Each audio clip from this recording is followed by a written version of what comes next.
The story begins with a massive charge of dragons against the human army during a battle, until a trumpet is sounded announcing the appearance of a knight named Madame Dark in golden armor. Madame observes the demons advancing against the soldiers and decides that she will not return until she completes her mission. The soldiers face the demons in separate battles, managing to hold back the monsters' advances. Among these soldiers, there was a knight who was very excited, imagining that his moment to shine had arrived. It is then revealed to us that it was all a game called Over the Fantasy. The player named Kim Jun-woo gets excited when he receives a notification about a major game update. He mentions that they were in the year 203X, where the technology and quality of games had rapidly advanced to the point of reaching the era of virtual reality games. Over the Fantasy is Kim's favorite virtual reality game, even though it is not as popular as other games released alongside it. One of the player's criticisms was the very realistic system, which makes the difficulty a bit high, along with the lack of a pay-to-win system to become stronger in the game, because the only payment in the game would be the initial purchase, and it does not have microtransactions requiring the player to become stronger solely through their own skills.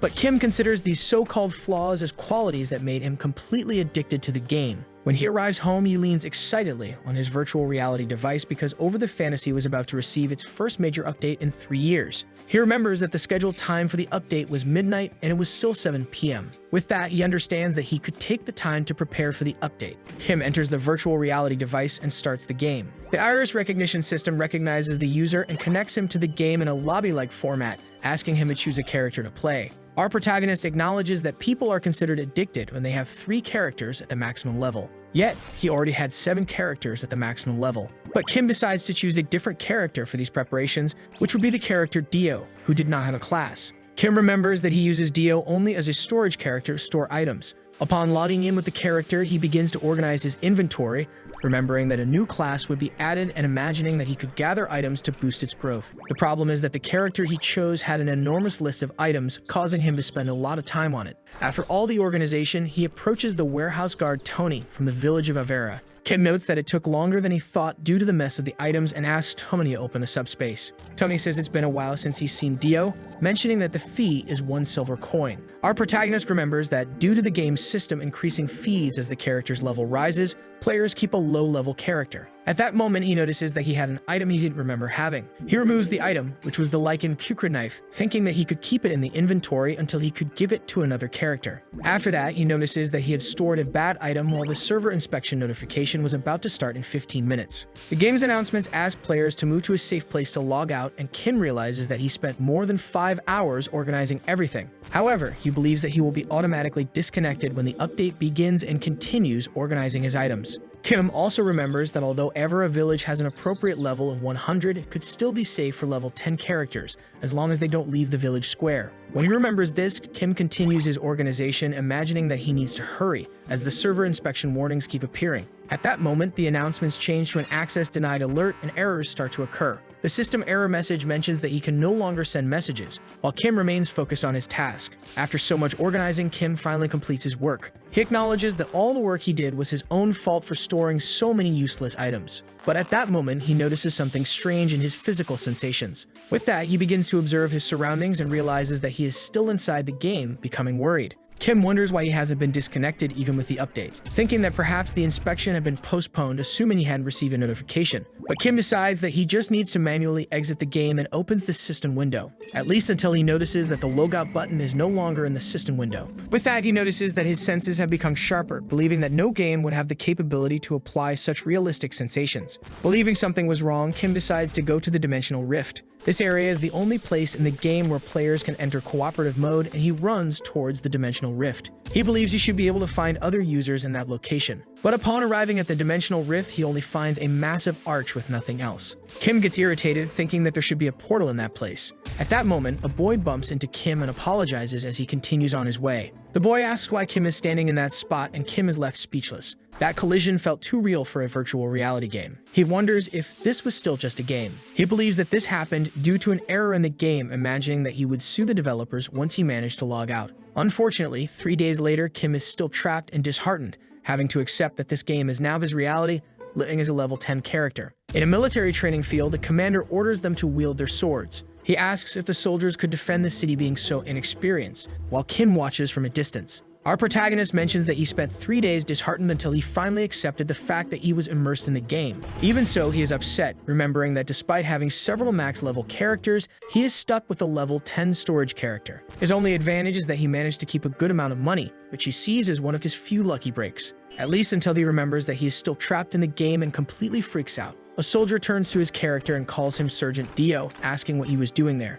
Dio responds that he was just looking around. A soldier gets excited and asks if he would like to join the training, and Dio hesitates before accepting the request. Kim worries, wondering if he can pass the training with a low-level, classless body, until he decides to ask why the group training was taking place. At that moment, the soldier thinks for a moment and explains that it is because of the waves. It turns out that although Evera Village is a peaceful village for NPCs, they are still attacked by waves of monsters periodically. This happens because it's an in-game event that allows players to fight alongside NPCs to level up much more easily than going to battlefields. The problem is that Evera Village is a level 100 area, while he remains at level 10, which would be a complete disaster. He wonders what he should do, and the soldier calls out to him again. Our protagonist realizes there is no guarantee that dying in the game will disconnect him, so he believes he must do his best. With that, he opens his equipment windows to search his inventory for what he could use. He believes he might have a chance if he acquires a class, and his options at the moment would be Assassin and Martial Arts Master. However, he wouldn't be able to transition into any class with his current attributes.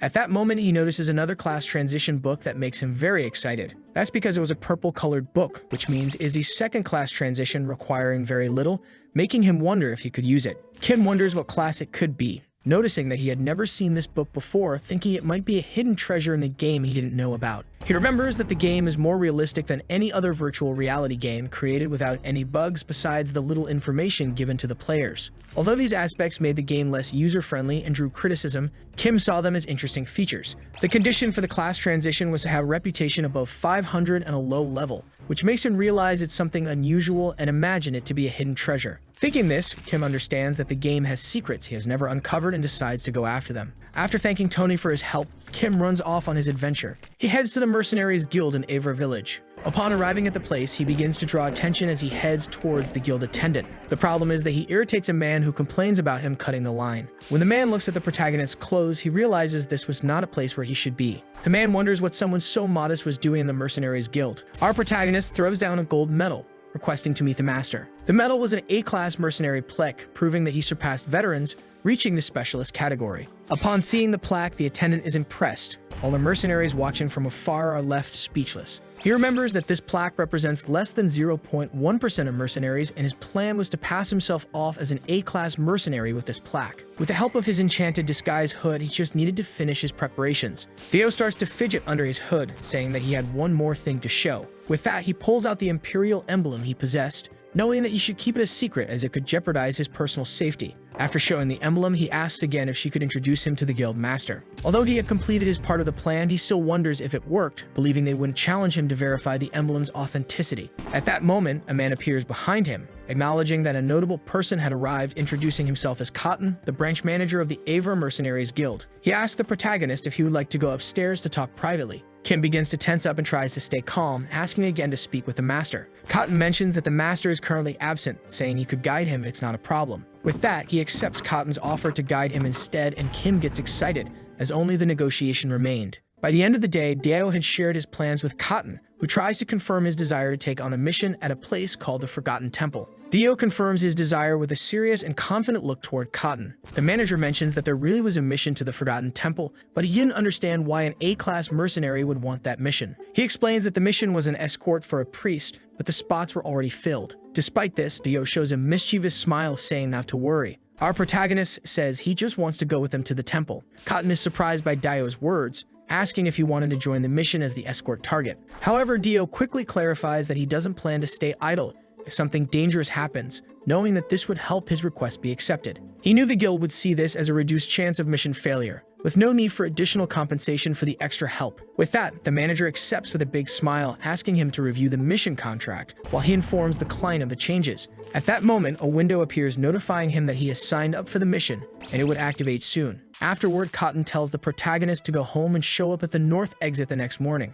Dio thanks him, thinking it's best to prepare to avoid his identity being discovered. But as he leaves the room, Cotton flashes a malicious smile while watching him. The next day, the group was gathered, discussing the inclusion of the A-class mercenary. When Dio approaches, the group stops talking to prevent him from overhearing. At that moment, one of the group members, named Raymond, introduces himself to our protagonist. To ensure his identity remains a secret, he asks to be called Monty. His plan was moving forward despite an unforeseen variable of having only 4 members in the team. Our protagonist begins to suspect that they reduced the number of members due to having an A-class mercenary among them, which makes him irritated for being deceived. With that, Raymond notices that the client hasn't arrived yet. At that moment, a young girl comes running, asking if they were the mercenaries that would be escorting her to the temple. They mention that they were waiting for her to arrive, and the girl tries to catch her breath. The girl, named Clara, is a priestess from the Temple of the Moon, who had been tasked with a mission to reach the Forgotten Temple. As Raymond introduces himself to Clara, Kim observes her, noticing that her outfit was a bit dirty, understanding that she had likely been through a lot, until she turns to the protagonist and he realizes she is staring at him. She shrinks back and Kim believes she thinks he looks suspicious.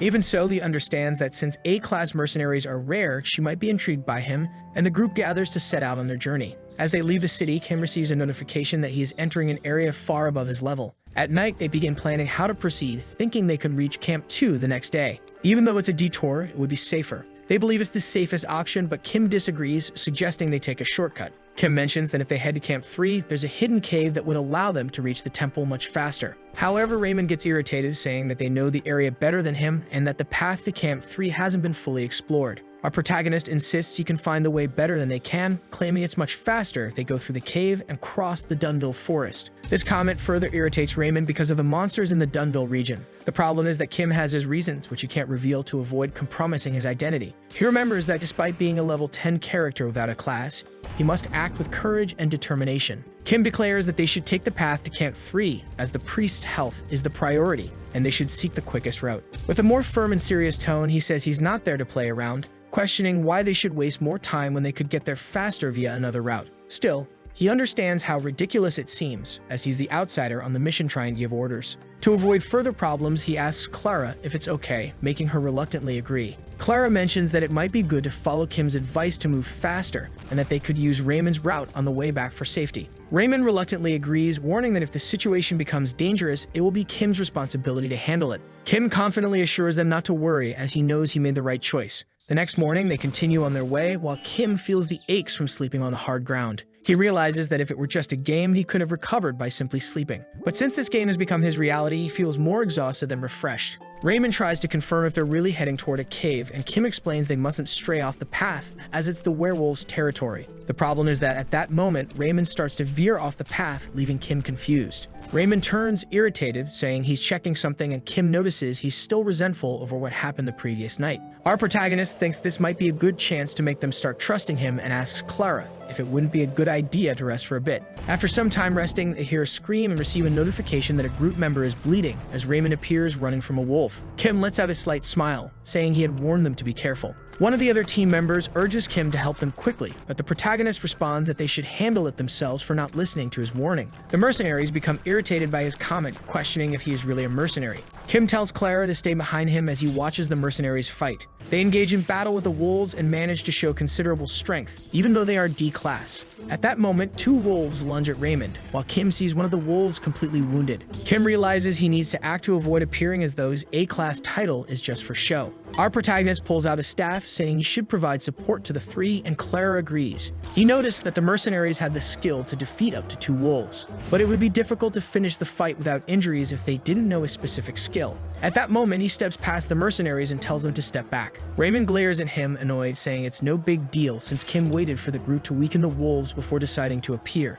Kim tells him he's mistaken, just as the wolf's eyes glow. With that, the wolf charges at them and manages to break through the mercenary's shield, prompting Kim to warn that it's dangerous. As the wolf lunges at him, Kim strikes it with his weapon, forcing it to back off. The wolf is stunned by Kim's blow, unable to react, and then simply collapses unconscious to the ground. At that moment, Kim imagines that, in the mercenary's eyes, he did something incredible by defeating the wolf with a single blow. But in reality, eagle-type monsters usually go into a frenzy right before death, which can neutralize a significant amount of damage. Kim's tactic was simply using a purification elixir applied to his weapon to neutralize the wolf's rage. He recognizes that, thanks to his knowledge of monsters' traits and attack patterns, the level difference between them wouldn't be an issue for him. He knew well the wolves' attack patterns and could easily dodge them. Once he created enough distance, he would just need to charge forward and land a powerful blow to the head to end the fight. With that strike, the wolf would be stunned for 5 seconds from the impact. This would allow him to deal more damage to his enemy, and he prepared to do just that. Kim delivers a direct blow to the wolf's chin, shattering its jaw and defeating it. He knew that he had already won after stopping the frenzy and only delivered the second strike for show. But he also knew that this only worked because the wolf was weak. Under normal circumstances, that blow wouldn't have caused much damage. Our protagonist returns to the group thanking Clara and saying he was indebted to the employer. He then asks Raymond how he's doing while taking responsibility for choosing the dangerous path. Raymond, embarrassed, admits that part of it was his fault as well, acknowledging the protagonist's abilities. Kim realizes that everything was going according to his plan to gain the group's trust. Later that night, they gather around a campfire and Raymond admits that it was wise to listen to Kim's advice, saying it was surprising that a cave existed in that location. Kim says that anyone can be a guide, but they ask him not to be modest, urging him to share his adventure stories once the mission is over. Though Kim is pleased with their trust, he still feels that it could be problematic and reminds them that the mission isn't over yet. He explains that the cave is safe and that they can spend the night there, only needing to decide the watch order among them. With that settled, Kim is excited that his plan is unfolding as expected. However, one thing still worries him: the major game update. Even with 7 max-level characters and the entire game stored in his memory, it could all become useless depending on what the update brings. Still, he believes he can handle whatever problems arise. A tree monster attempts to attack the group, but Kim defeats it completely, earning more praise from the group. They didn't know that he had used an alchemically made plant disease remedy on his weapon. The issue with all this is that he's losing all the experience he could gain due to not having gone through the class change. At that moment, one of the monsters attacks again, even after being poisoned, forcing the mercenary to defend with his shield. Kim explains to the mercenaries how to deal with the monster, telling them to dodge instead of blocking the attack, and advising Raymond to take advantage of the monster's weakened state to finish the fight. Raymond gets excited, recognizing Kim's skill, and Kim realizes he hasn't lost his habit of instinctively giving advice. After walking a bit through the fields, Kim wonders if he is close to what he's looking for, which catches Clara's attention. He then finds a hole with a bright light that grabs his attention. One of the mercenaries asks if he plans to enter such a narrow hole, and Kim replies that it would be a shortcut to the temple. At that moment, the mercenaries start wondering if they could fit through the hole. Our protagonist warns Clara to be careful as he extends his hand to guide her, and she accepts, slightly embarrassed. He tells her they are about to fall, asking her not to be scared, leaving her quite confused. With that, he jumps into the hole, holding Clara's hand as she clutches her skirt. When they land on the ground, Clara sits, trying to understand what just happened. She looks around and notices the space, realizing it was a temple-like area, while Kim continues walking. She mentions that she didn't realize there was so much space in that hole as she gazes at the murals. Kim recognizes the murals from the mission records, saying they represent the flow and clues of the main story. The murals depict the confrontation between the demon mason, who follows the origin of chaos, and the moon goddess Luna. Meanwhile, Raymond begins observing another part of the temple, wondering if it's a painting or some kind of ritual. But in reality, it was a knighthood ceremony with a knight being appointed. This mural makes Kim feel uneasy, and he pulls Raymond away, realizing that the mural is different from the ones he's familiar with. At that moment, Kim remembers the dragons and the golden knight that had been introduced in the game's update trailer. He mentions that this seemed like a prophecy, and Clara says it was the first time she had seen that secret corridor, despite having seen so many images in the temple. Our protagonist remembers that she is a priestess of the Luna sect and asks what is written on the mural. Clara explains that although the sacred language is no longer used, she would try to decipher the texts. She begins translating, saying that the text starts with "at the end of the world," making Kim realize what that phrase means. It was the first verse of the song from the trailer, and he understands that the temple they are heading to will have a new event he has never seen before. Even though he feels it might be terrifying, he knows he must move forward, as it's the only way to survive in this world. Kim calls the group to head towards the temple, observing the temple's structures, and everyone is amazed when they finally reach the Forgotten Temple. At that moment, he spots the statue of the knight that appeared in the painting, and Clara is impressed by the beauty of the statue. Kim wonders if the statue might move. Clara tries to calm Kim, saying that the sect confirmed there was no danger, though it doesn't ease his nerves. Since this was a new NPC appearing, he couldn't help but feel concerned about the changes. He knows that their current power level won't help at all if an enemy appears. When they enter the temple, a notification appears that they have entered the Forgotten Temple for the first time. With that, the mission condition to escort the priest is confirmed, and Clara thanks everyone for their help. Kim knows that the next part will be his original goal, the class change. At that moment, the book opens again in front of Kim, stating that the conditions have been met, activating by itself, which surprises him. Clara becomes worried, asking what's happening as the statue begins to move. It then shatters, revealing a knight hidden within, causing Raymond to panic. Our protagonist observes him and realizes that this is not a guardian, it's a dark knight. It's a cursed holy knight known as the Death Knight, even giving trouble to level 300 players. The knight's eyes glow and Kim feels excited, remembering that monsters that appear in level 100 areas are like this. At that moment, the knight begins walking toward the group, while Kim realizes that defeating him alone might not be enough to fulfill the mission's objective. He remembers that the game often hides its true intentions within each event, thinking there might be other ways to handle the situation. Suddenly, the book activates again, revealing that he possesses the class change book and has triggered a hidden mission. Upon touching the book, he receives a mission to obtain the Death Knight's sword, making Kim feel relieved. This is because he remembers a forum post explaining a simple way to defeat the Death Knight by exploiting his unusual weakness to sacred powers. The plan would be to bring a priest and have them use a shield on the knight, as it would confuse him, causing him to break the shield and skip phase 1 of the fight. Kim looks at Clara, knowing that she will be crucial to this strategy, just as the area around them begins to catch fire. At that moment, the knight begins speaking, asking how they dare set foot in the sanctuary. Clara grows worried, saying that this could be very dangerous, and Kim turns to her. He asks her to prepare the sacred shield, believing that the trigger for the event might have been the class change book. He also speculates that the condition for the event could be being below level 10 and without a class. Kim's request startles Clara, who says they don't stand a chance of winning and that he can't fight. But Kim grips her shoulders, telling her there's no way to escape, and urges her to cast the sacred shield on the knight. Kim insists she must act before the knight makes the first move, while she glances nervously at the enemy behind them. Clara begins trembling with fear until she manages to control herself and starts casting her magic. At that moment, as she begins to use her magic, the knight raises his sword to attack them, prompting Kim to hold her staff to help her. Our protagonist encourages her, and Clara successfully casts the sacred shield on the knight, trapping him. She is amazed to see that she could use the shield in such a way, wondering who Kim really is. But he tells her it's still too soon to let their guard down, as the knight has only lost his sword and begins gathering energy in his hand. Kim feels excited, realizing that their strategy is working, and that they've reached phase 2 of the battle, as the knight starts summoning multiple swords. As the swords fall around them, Clara grows even more worried, saying that things were becoming more dangerous. Our protagonist yells at the knight, asking if he doesn't recognize him, and a notification appears, stating that the conditions have been fulfilled. He remembers that in any game, a Dark Knight is not just a regular enemy, and this game is no exception. A notification mentions that a dialogue room has been activated, prompting Kim to mention that Phase 2 can be altered into a conversation if a story related to the player is triggered. At that moment, he realizes that all the clues for the mission were in the game trailer. This is because the trailer introduced the paladin in golden armor named Dark, who had been waiting for Pavel, who had gone to seek reinforcements. However, since Pavel didn't return, Dark became a Death Knight, while Pavel likely became a wandering ghost capable of delivering the Imperial Medal. Upon recognizing the entire connection behind the story, Kim shows the Imperial Medal and calls the knight by the name Dark, saying that he had completed the mission and had arrived. With that, the knight kneels and gazes at the protagonist, saying that he had worked hard. Our protagonist feels relieved, realizing that he had been recognized as an ally of the knight, who was revealed to be Adelia Dark, the first paladin knight of the old Holy Kingdom of Adelia. Adelia explains that much time has passed and they were defeated, losing their god in the process. She explains that the wait had been long and lists her fallen comrades until one name cannot be heard, which makes Kim curious about that name. Kim suspects that he hasn't fulfilled all the conditions of the mission, wondering what might be missing, while Adelia says that he has restored her hope. At that moment, Adelia raises her sword and places it on Kim's shoulder, which he recognizes as the knighthood ceremony depicted in the mural. With this, he recalls another verse from the trailer's song, which makes him feel uneasy. He realizes that he had overlooked something from the trailer and wonders if Adelia had been waiting for more than just reinforcements, and if she might be longing for her beloved.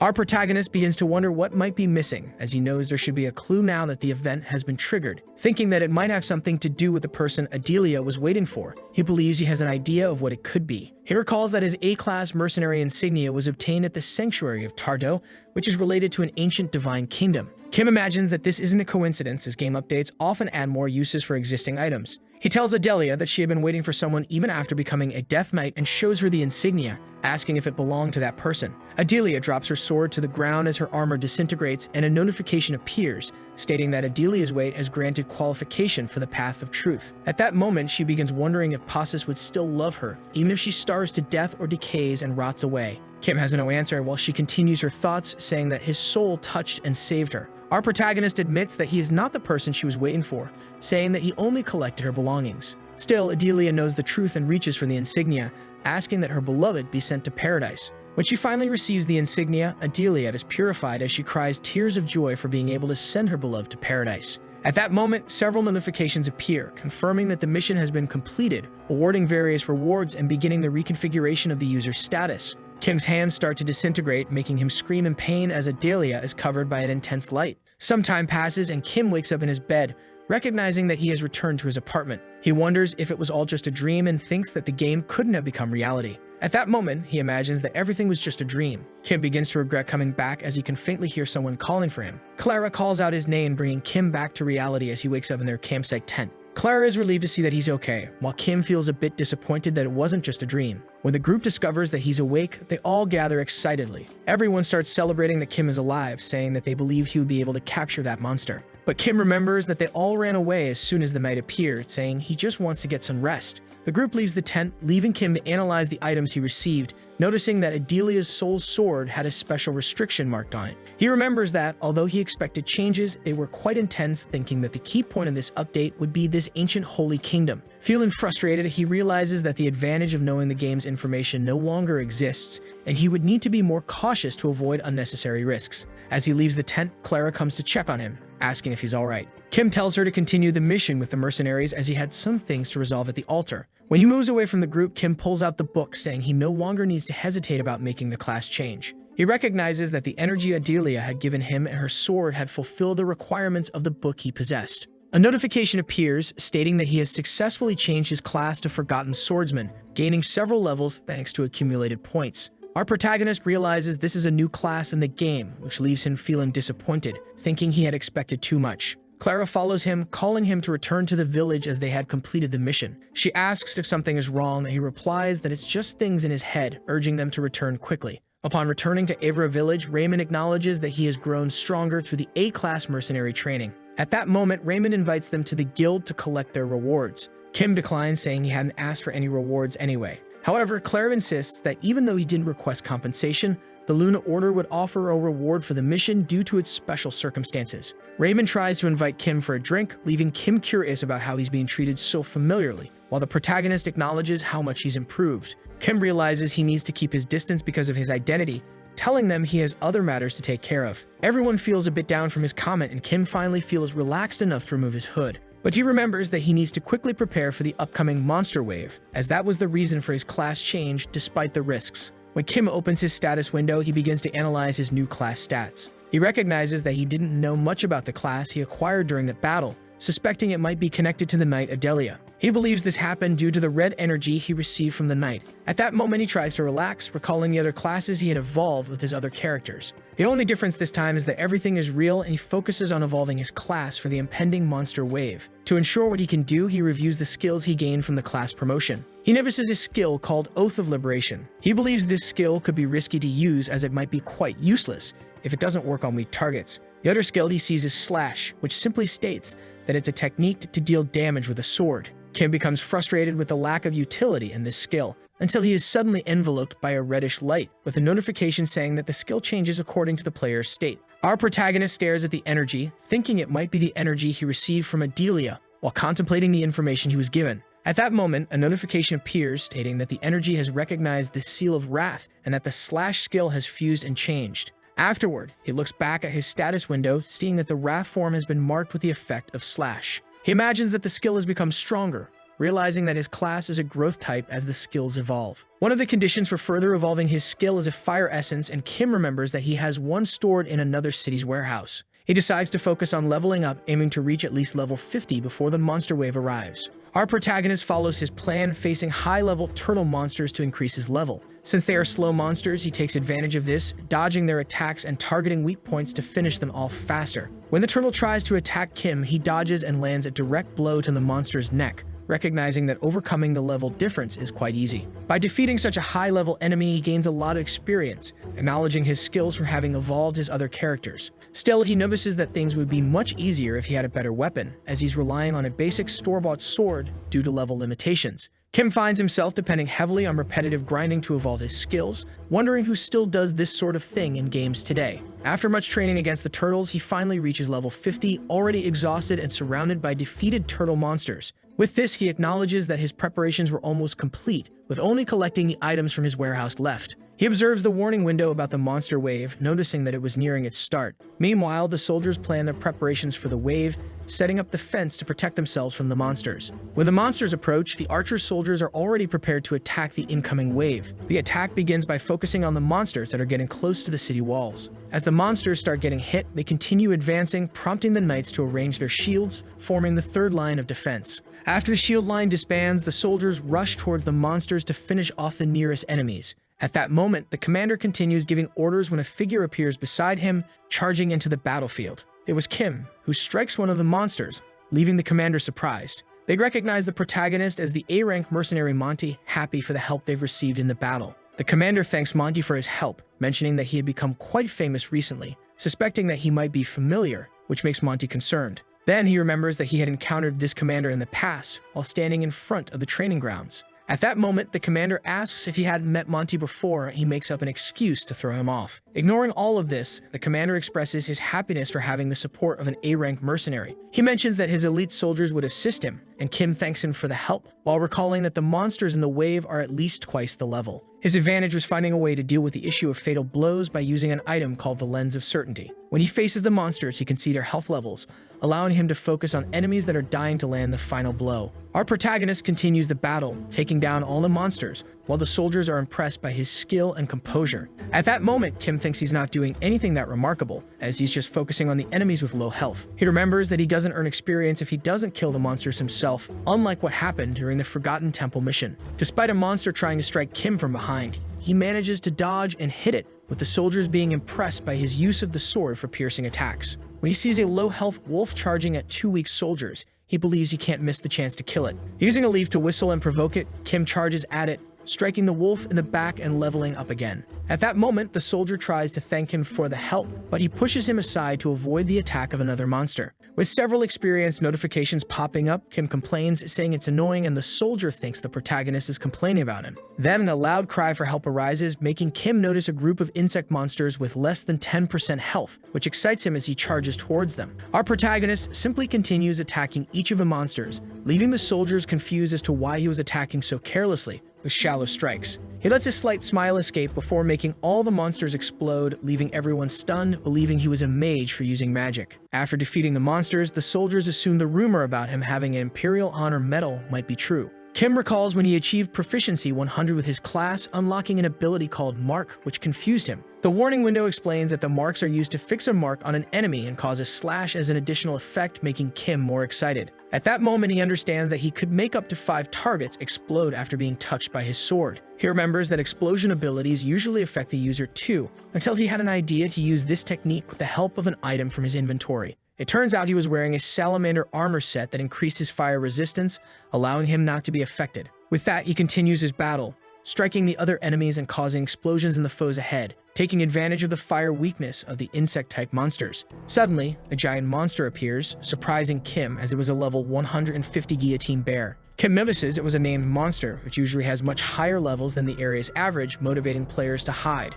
The problem is that with all this skill in battle, it makes the soldiers say they should trust Monty to handle the monster. He even says that he wouldn't like to receive such special treatment despite planning to face it anyway. At that moment, the bear charges at Kim, who dodges the attack, landing a blow on the monster's face. Our protagonist knows that despite seeming random, the bear's attacks follow a predefined pattern. At the same time, he remembers that the explosion damage wouldn't affect him due to the enemy's thick skin. With this, Kim decides to change tactics, running into the crowd of enemies, needing to dodge and taking the opportunity to strike them. His plan is to make the other enemies hit the guillotine bear, which continues chasing him, unaware that it's being killed by the others. After running for a while, Kim stops and turns, showing a glowing bottle that he throws at the bear's head. While the enemy tries to understand what happened, Kim activates the mark, causing it to ignite from the explosion caused by his previous strike. With that, the bear simply falls defeated in front of Kim, who is then cheered by the soldiers. The surviving monsters are stunned by his victory, and Kim lowers his sword, staring at the monsters. He then charges at the survivors to finish off the rest of the monster wave. Some time passes, and we see a carriage moving through the fields with Kim resting inside,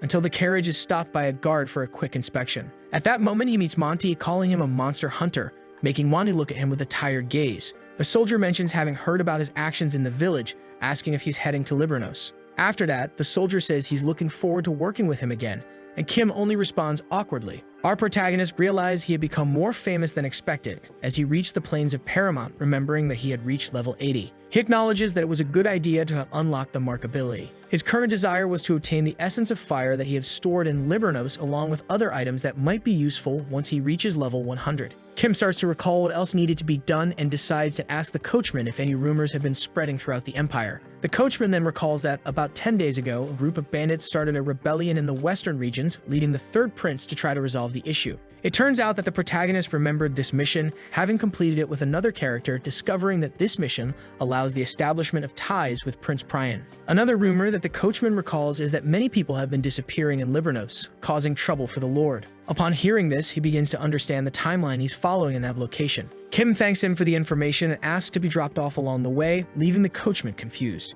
He realizes that constantly hiding his identity was becoming quite exhausting as the carriage moves away. But the reason he stops in the middle of the plains is that he remembered a hidden mission nearby. In that location, there was a cave used by a slave trafficker, part of one of the most despicable gangs in the game. These traffickers are the real reason behind the disappearances in the city of Libranos. Even so, Kim mentions that he isn't doing this for justice, but rather for the agility elixir that he can obtain after defeating the boss. After disguising himself with his hood, he overhears two guards at the cave talking about how the recent auction had gone successfully. The guards are excited about this, imagining they could rest and saying they could get drunk without worrying. Kim prepares a rope and quickly loops it around one of the guards' necks to pull him in. Then he surprises the two and at the same time throws the tied guard off a nearby cliff. With that, the other guard tries to raise the alarm about an intruder, only to be killed with a single blow from the protagonist. Our protagonist recognizes that the enemies were probably around level 50, so there was no need to use his abilities. He looks at the entrance, where a cage with a bird stands, and he frees it, telling it not to get caught by people like these again. At that moment, inside the hideout, the bandits are wondering why the traffickers are paying so much. Their boss doesn't care as long as they get paid, making one bandit ask if they won't be hunted by the citizens of Libranos. Still, the boss says the nobles wouldn't use their own money to search the plains to try to find them. Suddenly, a loud noise can be heard, and a barrel comes rolling towards the boss. Then the bandit asks who is showing such disrespect towards their boss. Kim appears smiling, asking if he hasn't drunk enough until an arm appears coming out of the barrel. Seeing this, the bandits become worried and attack Kim, who simply dodges their blows, hitting one of them. While dodging the second bandit's blow, Kim lands a direct hit on him, leaving the boss impressed. The boss trembles upon seeing his men dead, while Kim informs him that he has already dealt with the others, leaving only the boss. After this, the boss tries to escape from Kim, crawling away while injured, saying he only did what was asked of him. Our protagonist remembers that they deserve this fate, although he doesn't feel good about the situation, wondering if he has ever shown mercy to his victims. With this, he kills the boss and obtains a key to open a treasure chest. When he opens the chest, Kim receives the agility elixir, which permanently increases his attribute. Kim drinks the elixir, feeling his exhaustion disappear, even though that's not exactly the effect. But as Kim plans to continue his journey, he hears a voice calling from behind the walls. He remembers that the slave auction had already ended, so there shouldn't be anyone left there. However, he hears the voice again and begins to try to trace the source along the wall. In doing so, Kim finds a secret passage leading to several cages, where they kept malnourished victims. Our protagonist feels sick from the rotten smell, imagining that he is more relaxed because he had already experienced this in the game. If it were his first time, it might have traumatized him. At the end of the cave, he finds a wooden door. When he opens it, Kim finds a woman trapped atop a magical circle. Kim recognizes the place, while the woman notices that he has entered the room, making her ask him to kill her. But Kim notices that this woman is named Sepia, and that she is an extra character meant to be used as a human sacrifice in a ritual by one of the bandits. It turns out that Sepia is the sister of the chief of the Knight's Court, Sigmund, who would awaken after her death, becoming the Judgment Knight of the Church of the Moon. At this moment, he reflects that Sepia's death is important to the main plot of the game, remembering that despite players wanting to save her, they never could. This is because Sepia was cursed with the death stigma, which prevents any magic or potion from being used on her, making her a character destined only to die.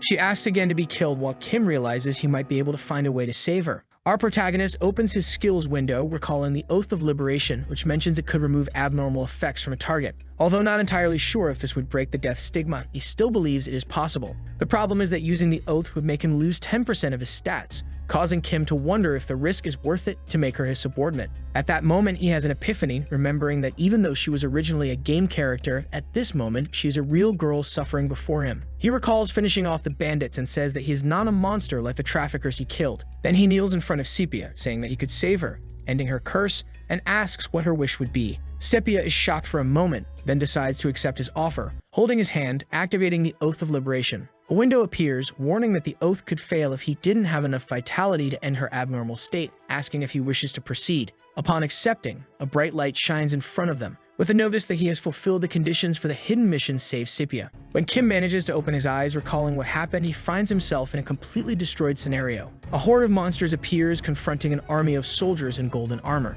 Kim observes the battle, thinking it's the first time he's seen this type of armor, and watches as another monster appears, believing the humans would lose the fight. Once again, an intense light comes from the skies, with a woman descending from above. This woman looks to the side, observing Kim and blessing him in the process. After that, Kim wakes up desperately back in the cave with Sepia unconscious as he reflects on the scene he saw, wondering if it has some connection to Sepia. Associating this vision with Sepia, Kim suspects that she is not just any NPC until he sees the rewards for completing the mission to save her. Several contract notifications appear, with a window asking if he would like to form the oath, and he confirms once again. Upon completing the oath, a window appears, indicating that it would start neutralizing the curse. His vitality begins to gradually decrease, while Sepia slowly recovers. However, when his vitality drops below 10%, Kim starts feeling unwell, beginning to cough up blood. He realizes he had been too careless as he feels the pain from his decreasing vitality. At that moment, Sepia wakes up, feeling the pain disappear as the energy surrounding her becomes quite comforting, seeing Kim trembling in pain and bleeding.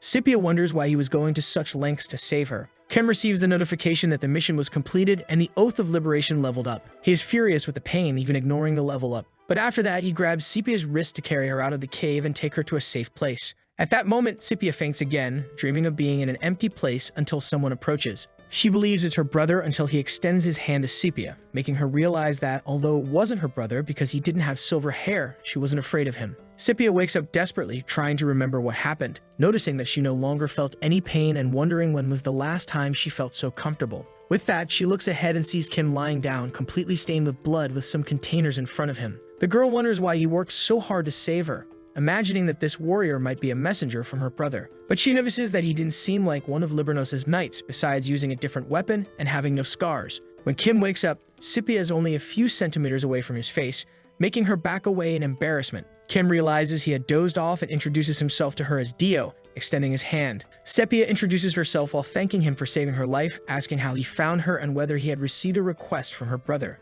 At this moment, Kim remembers that he has almost no information about Sepia, as she usually dies at the beginning of the game. He believes that if he pretends to know her or her brother, it could cause a lot of trouble in the future, so he decides to ask who her brother is. The problem is that Sepia wonders why he sacrificed so much to save someone he didn't know, and Kim realizes he will have to improvise. Kim says he would like to hear her thanks. Sepia doesn't understand this, making Kim think he was too direct. Even though Kim talks with her for a while, she doesn't seem to remember the oath they made in the cave. Still, she has become his subordinate, making Kim think that there must be some restrictions on her actions. At that moment, he notices that her information window has subordination characteristics. He recognizes that she will feel pain if she disobeys his orders or stays too far from him, and that Sepia will die if the oath is broken. Kim realizes the restrictions were much worse than he expected, although he remembers she would have died if the oath hadn't been made. With this, he understands that he needs to explain the situation calmly to avoid worrying her, so he asks about her brother. Despite Kim asking to return to the city of Libranos, Sepia avoids looking at him, still suspicious of him. Since they don't know each other yet,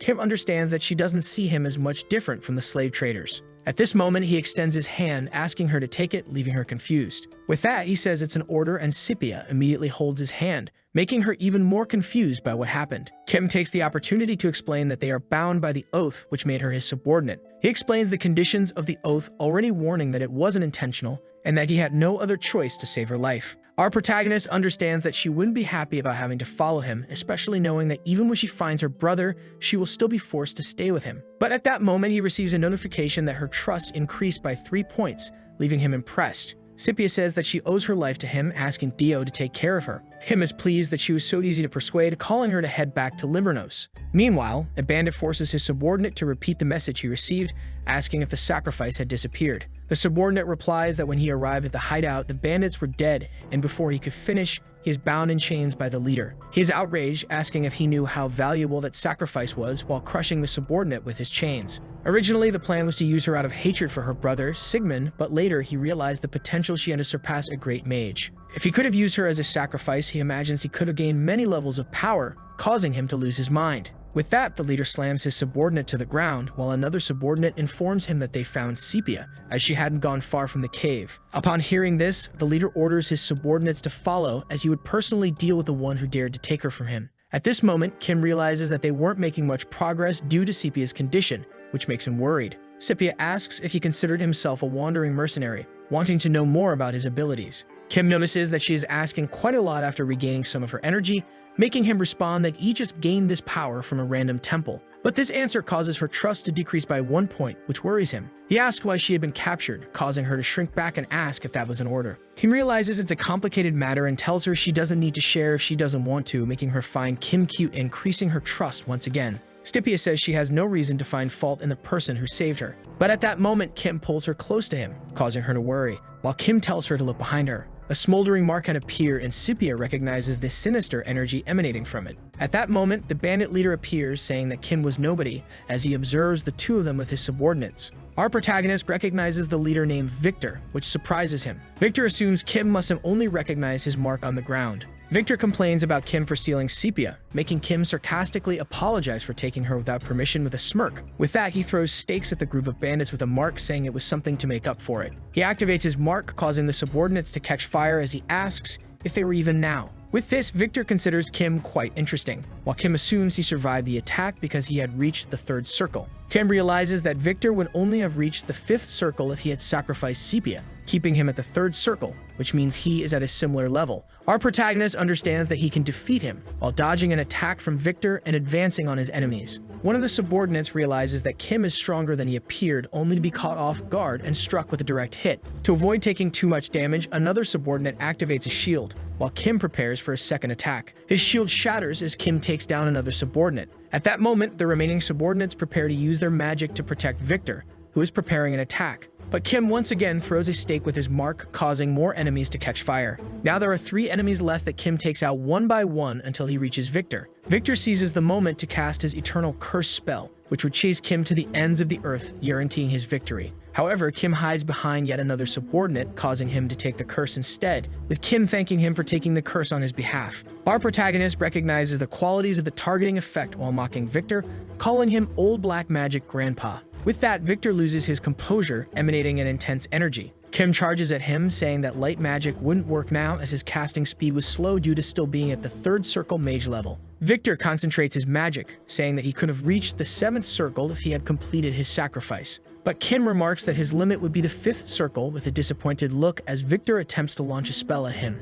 At that moment, Kim throws one of his subordinates back at Victor while activating the mark again. This blow sets the subordinate ablaze along with Victor. Kim approaches Victor, saying it was time to end this fight. However, at that moment, he senses something dangerous about Victor, noticing the flames around his body, knowing the fire shouldn't be moving that way. Sepia starts crying, making Kim worry, and when he turns to her, Sepia is on fire and in a trance-like state. Our protagonist becomes alarmed by this, watching as Sepia, in an uncontrollable state, uses a spell to launch chains at Victor, telling him he should feel the pain for himself. Her chains bind Victor, and Sepia gives a cruel smile while setting Victor on fire as he begs for mercy. Kim is astonished by the magic Sepia is using. That's because this magic possessed an ego, a power that only endgame NPCs had, with only a few high-ranking characters having a chance to possess it. He realizes that the fact Sepia has this type of magic could mean something important, but Sepia faints from using her power, causing him to worry about her. He notices that she doesn't have full control over this power, and he wonders if she might be able to if he makes the right decisions.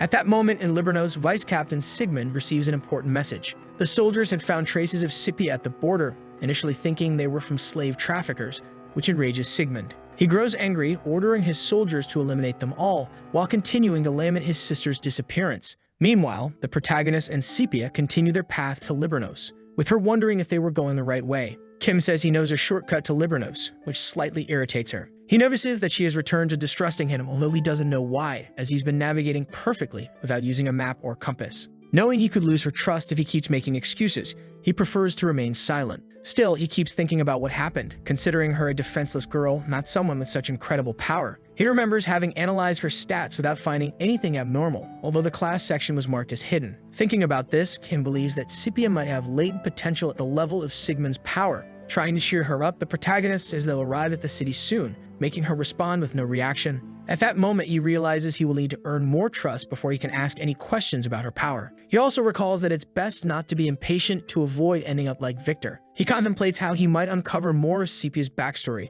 trying to learn more about this alter ego. However, Kim decides he should take the risk despite the low trust level and chooses to ask her about her power. He asks if she's a heretic, which completely shocks her, causing her trust to drop by 5 points. Meanwhile, at the Atera Cathedral, Clara is received by one of the followers who thanks her for coming from so far away. He asks Clara to follow him, making her observe the place with excitement. The attendant mentions that although she was taught proper manners, he still expects her to behave appropriately. With that, they arrive before someone seated on a throne, which makes Clara tense before kneeling and greeting the noble moon of Luna. The person on the throne was Saint Luna, who also thanks her for coming from so far away. Clara mentions feeling honored to meet the noble saint of the moon. But then Luna interrupts her, saying she already knows why she was summoned, as she had visited the Forgotten Temple. She asks Clara to recount everything she saw and experienced in that temple. With that, Clara begins telling her story alongside the protagonist until Luna cuts her off, saying it's enough after she explains about the night. Luna thanks her again, saying her abilities will be of great help to the church, and that her parish will grant her an appropriate reward.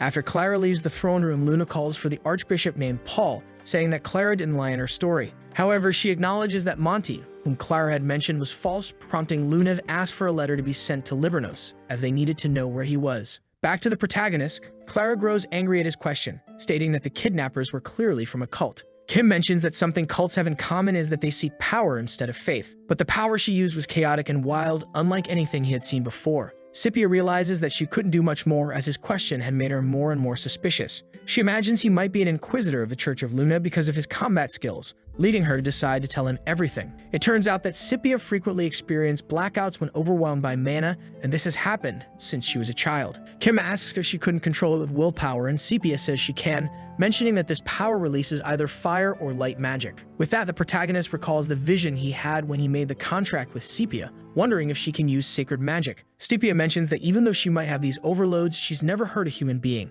But Kim knows that she hurt Victor, wondering if she either didn't see him as human or simply didn't remember. He wonders why she's revealing so much, thinking he might have scared her too much. At that moment, Sepia asks if he's an inquisitor, and he responds that he's just a regular mercenary, as he said before. However, she remains doubtful since he's from the East, making him realize that she considers him an Easterner and wondering how she would know the hometown of this character. Kim asks what the problem is with him being an Easterner, and she replies that she's heard there are many foreigners in the Holy Office. Our protagonist replies that he hates those oppressive groups, saying he's not part of the Inquisition. He remembers that the Inquisitors, called the First Moon of Luna, though they held much power, could eliminate anyone they suspected of being in a cult. He explains that if he were an Inquisitor, he would have killed her the moment he suspected her, and Sepia agrees with what he said. Taking advantage of the situation, he suggests they come up with a story for when they arrive in Libranos, because he doesn't want to tell Sigmund that she became his subordinate. Kim remembers that they can't separate because of the oath and plans to use her curse as an excuse for Sepia to keep traveling with him. But she immediately points out that Sigmund wouldn't believe it, as he'd be too worried about her. He asks if it wouldn't be better to say that than to reveal the subordination contract. At that moment, Sepia asks Kim to promise to stop Sigmund if he tries to follow them. Since Sigmund grew up in the slums, and despite becoming vice captain of the Knights, she doesn't want him to throw it all away because of her. Although Kim thinks it would be good to have Sigmund's help, he accepts her request because of her sincerity. He tells her the city is just ahead until he hears a strange noise. Looking down from the cliff, they see a group of knights from Libranos. With that, Sepia runs excitedly toward the soldiers, while Kim tries to stop her from running so she doesn't hurt herself. Even so, she keeps running, with Kim trying to catch up, thinking it's normal for her to be so eager after being away for so long. Our protagonist hopes everything will go well, seeing the knights approaching. But when he notices the uncontrolled look in Sigmund's eyes, he becomes worried until he sees Sigmund charging toward him. At that moment, Kim draws his sword to defend himself, only to be thrown back by the impact. With that, the protagonist tries to explain what happened as he sees the furious Sigmund slowly approaching him. He attacks the protagonist again, who dodges his strikes. However, Kim struggles to hold his ground against Sigmund being thrown back once more. Kim looks around, noticing the knights were prepared to attack him while keeping Sepia away from him. He realizes that, although he's not getting help, he's lucky that Sigmund hasn't reached his full potential. Our protagonist evokes a shield, making Sigmund think he's planning to use an ability, until Kim dodges his attack again. After avoiding the attack, Kim lands a direct kick on Sigmund, pushing him back. Sigmund acknowledges the protagonist's skill, only to be surprised by another attack. But this time, it's Sepia trying to strike her brother with an irritated look. He doesn't understand his sister's attitude, while Kim notices Sigmund was so surprised because Scipia is his only blood relative. Scipia scolds him, asking if he would kill her too, which worries Kim as Sigmund becomes curious about what she meant. Unfortunately, Scipia realizes too late that she said too much, making Sigmund wonder what she meant by dying without him. Back in Libranos, in the knight's reception room, the two create an explanation for Sigmund. Their story is that Kim is a wandering doctor from the east who cured Scipia's curse with his oriental techniques. At the same time, he managed to deal with the black mages. Scipia notices that Kim lies quite naturally, while Kim tries to make her understand that he had to do it. Sigmund apologizes for offending him, wondering if all Eastern doctors are like him, as he doesn't seem like a doctor, given his considerable martial skills. Kim explains that having crossed the ocean to get there, he had to know how to protect himself. However, Kim adds that his sister's curse wasn't fully cured, only that its progress had been stopped as it couldn't be healed by ordinary methods. Her brother asks if there's a way to cure her permanently, and Kim seizes the opportunity, saying there is a way. Kim proclaims himself as the best doctor from the East, which makes Scipia even more suspicious of him. At that moment, he fabricates a similar event from his homeland, saying that conditions change all the time, forcing them to travel together to gather the necessary ingredients. When Kim explains that Scipia would have to go on a journey with him, Sigmund is shocked. He becomes enraged, saying that he couldn't allow it, and asks if he couldn't gather the ingredients in her place. But the protagonist explains that he's the only one capable of finding the ingredients, and the medicine needs to be administered as soon as possible to prevent the curse from worsening. Still, Sigmund can't accept the idea of Scipia going on a journey.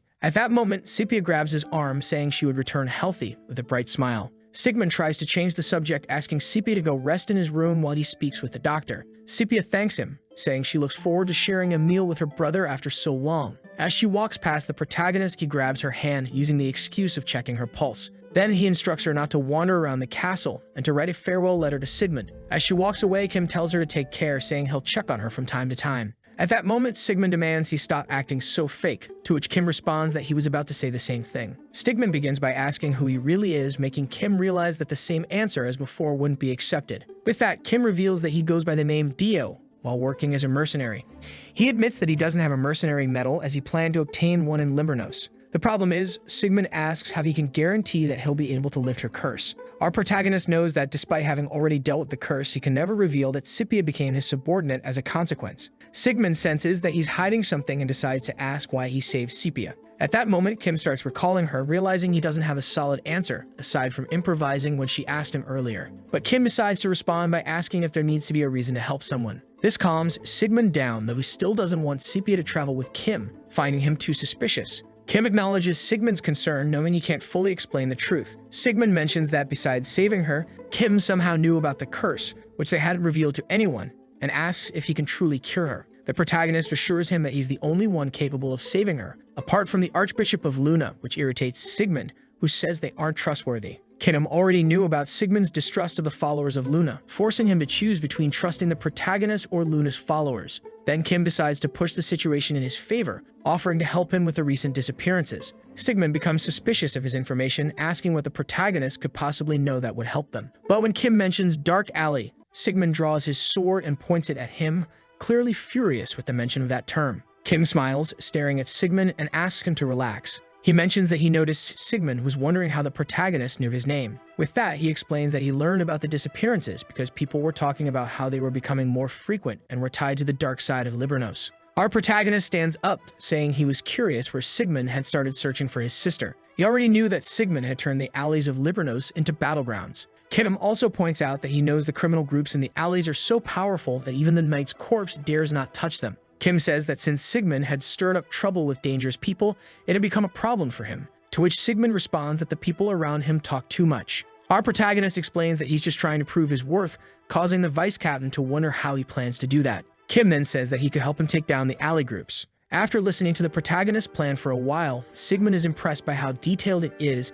asking if this was really Kim's first time in Libranos. Kim comments that having been a military surgeon in his youth, he had done several jobs in Libranos, and he asks if Sigmund couldn't trust him with this task. Sigmund relents, asking what Kim wants in exchange for his help. After the meeting, Sigmund wonders how Kim obtained so much information about him, finding it hard to believe that he had simply deduced his connection to the underworld. The vice captain acknowledges that the criminal groups have been a problem for a long time and wonders if Kim can really solve it. He concludes it would be better to have someone monitor him. Meanwhile, Kim returns to the city, heading toward the alleys. He recognizes that everything is just like in the game, including the entrance that appears after passing through a certain busy shopping street. That entrance leads to the border with the criminal underworld. Our protagonist recalls that he chose this city as his starting point and therefore remembers the story that unfolded in the alleys. The alleys of Libranos are controlled by two main groups, the Golden Dawn of the moderate faction and the extremist Bloody Howl. As the story progresses in the game, Bloody Howl manages to dominate the alleys until they are wiped out by Sigmund,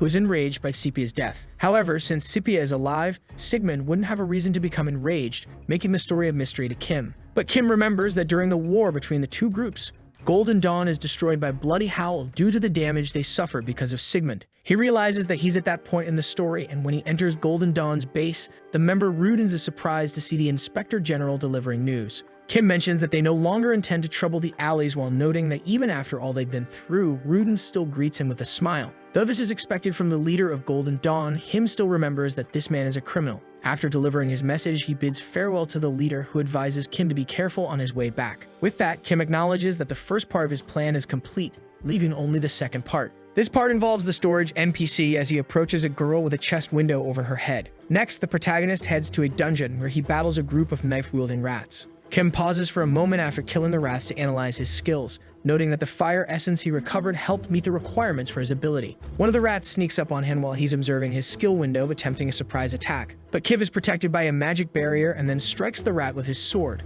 marking it before activating the mark and causing the remaining rats to explode. At that moment, a priest appears, calling out to Kim and asking if he's alright. This priest is Father Krupus, who recognizes Kim's strength as his magic was able to break the magic shield he used. Our protagonist remembers meeting Krupus after registering as a mercenary and noting that he's another member of the Temple of Luna. Kim's initial intention was to do this mission alone, but he figures there's nothing wrong with having a priest with him. Krupus thanks him for his help in investigating the church, while Kim says he's been able to handle the rats more quickly thanks to the priest's assistance. They acknowledge that they've investigated enough and it's fine to stop at that point in the sewers, believing there are no more rat men. Afterward, they part ways, with Krupus giving a slight malicious smile as he watches Kim walk away. That's because Krupus had received a message looking for a mercenary wielding a greatsword and using explosive magic, realizing he had found his target. Later that day, 3 bandits find Kim, believing he's the target they were sent to eliminate, thinking he's a spy from Golden Dawn. Kim notices how quickly information is spreading through the underworld, already suspecting that something like this might happen. The way the protagonist looks at them irritates one of the bandits, as it seems like he's underestimating their strength. They draw their swords, identifying themselves as members of Bloody Howl, and prepare to face him. Kim gives a slight smile, thinking it's perfect, as he's just a few experience points away from reaching level 90. He then says that although he wants to meet the leader of Bloody Howl, he could deal with the bandits if it would make their meeting easier. This comment enrages the 3 bandits even more, and they charge at him while Kim continues to look at them confidently. Not long after, the door to the group's hideout starts being hit hard. One of the bandits opens the door, falling to the ground in despair, calling for the boss and trying to talk about the protagonist. But at that moment, Kim arrives at the door with a malicious smile, saying they actually managed to bring him to the leader of Bloody Howl. Kim appears at the entrance holding one of the bandits, which irritates the leader of Bloody Howl, before he throws the bandit into the base. At that moment, the leader faces him with a smile, asking if the protagonist is the Easterner Sigmund encountered. She asks why the protagonist came to their base, knowing he had already chosen the side of Golden Dawn. Our protagonist replies that Sigmund asked him to clean up the alleys, standing in front of the door. The leader laughs, saying that Sigmund would never let an outsider handle a problem in Libranos, as he is too proud. With that, something explodes behind the protagonist, making the leader wonder if he was telling the truth as she stands up to ask if he was there to declare war. Kim calmly raises his hand, saying that wasn't his intention, which confuses the leader. After gaining her attention, Kim explains that he indeed came at Sigmund's request. But he clarifies that he's not a subordinate of the vice captain and that his desire is to unite the alleys. However, this comment enrages the leader, who orders her knights to finish off the protagonist, saying their conversation ends there. The bandits charge at Kim, while an archer tries to shoot him from a distance. Kim manages to block the arrow while analyzing the enemies approaching him. As the enemies close in, he assesses the distance and direction to prepare his defense. After that, Kim evokes his sword, making a quick motion that sends all of them flying. They don't understand how he could have such strength with a simple strike, while they are blown back by a strong wind. At that moment, they realize that Kim is a sword mage, telling each other to be careful with his blade. The bandits start wondering how they could face him, and Kim charges at them, landing a punch on one of the bandits. This blow sends him crashing into the other bandits behind him. Kim exudes confidence, emanating energy and saying they talk too much, asking how long the leader planned to just watch, calling her Tuska. He adds that if she didn't join the fight soon, he would take down all of her subordinates. At that moment, Tuska becomes enraged, ordering them to get out of the way, as she would deal with the intruder herself. Tuska draws her axe and shield, charging at the protagonist, who defends himself with his sword. Noticing that she managed to push him back, the leader says he acts with too much confidence, even though he doesn't have many skills. Our protagonist realizes that although Tuska doesn't have as many skills as Sigmund, she's still stronger than him. After pushing her axe away, Kim opens his guard, making Tuska believe she can finish the fight at that moment. She strikes at him again, forcing Kim to defend with his arm, which confuses her. Tuska wonders how he managed to do that, while Kim starts glowing with his strong energy, saying that arm is equipped with level 100 gear. The leader doesn't understand what happened, watching his arm being protected by a shining artifact. At that moment, Kim remembers that this type of gear is called an artifact. Because no player cared about technical details, an item of unique or higher classification was simply treated as an artifact.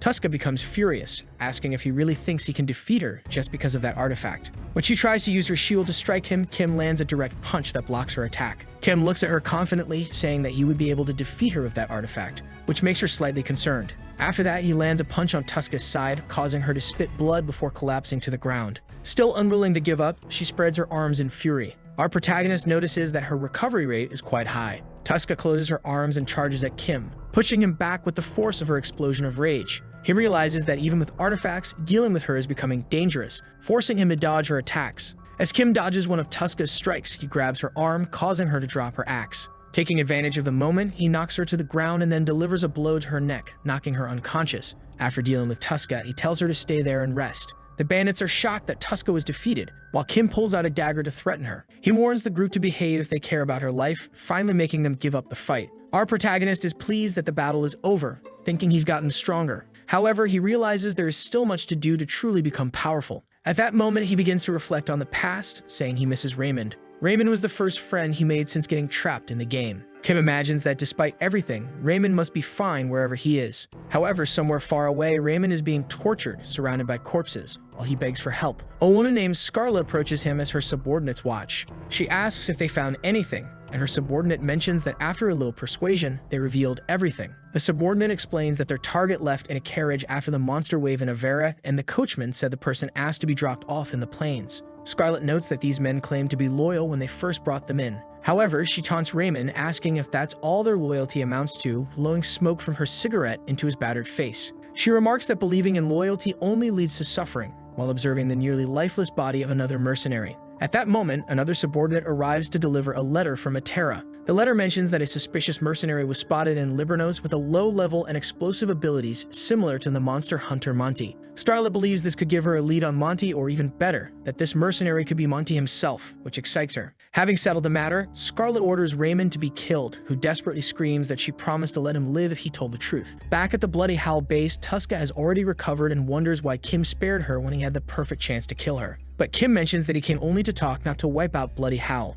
She realizes it would be better to accept his request and asks what he wants. Kim explains that Sigmund's request is to unite the two underworld factions. However, he admits that he doesn't like dealing with such a troublesome task, as if he were to unite them, he would be stuck managing both groups. In that case, he suggests that she try unifying the groups herself, which leaves Tuska confused. The protagonist says that although he approached Golden Dawn with the same idea, they wouldn't help, because even though they seem kind, they'd betray them at the first opportunity. But he likes Tuska more, saying he could tell Sigmund that the two factions were united while she would control everything. That way, she would have the entire underworld under her command. One of the Bloody Howl bandits watches the conversation, remembering 10 years ago when he joined the group. Back then, the criminals just lived scattered throughout the alleys until they started to unite under the current leader of Bloody Howl. Tuska's leadership skills and charisma helped her gain followers. Seeing that she could become a great leader who would rule the alleys and overthrow the power of Libranos, he swore loyalty to her. With that, Kim's suggestion that she could become the ruler of the alleys excites Tuska.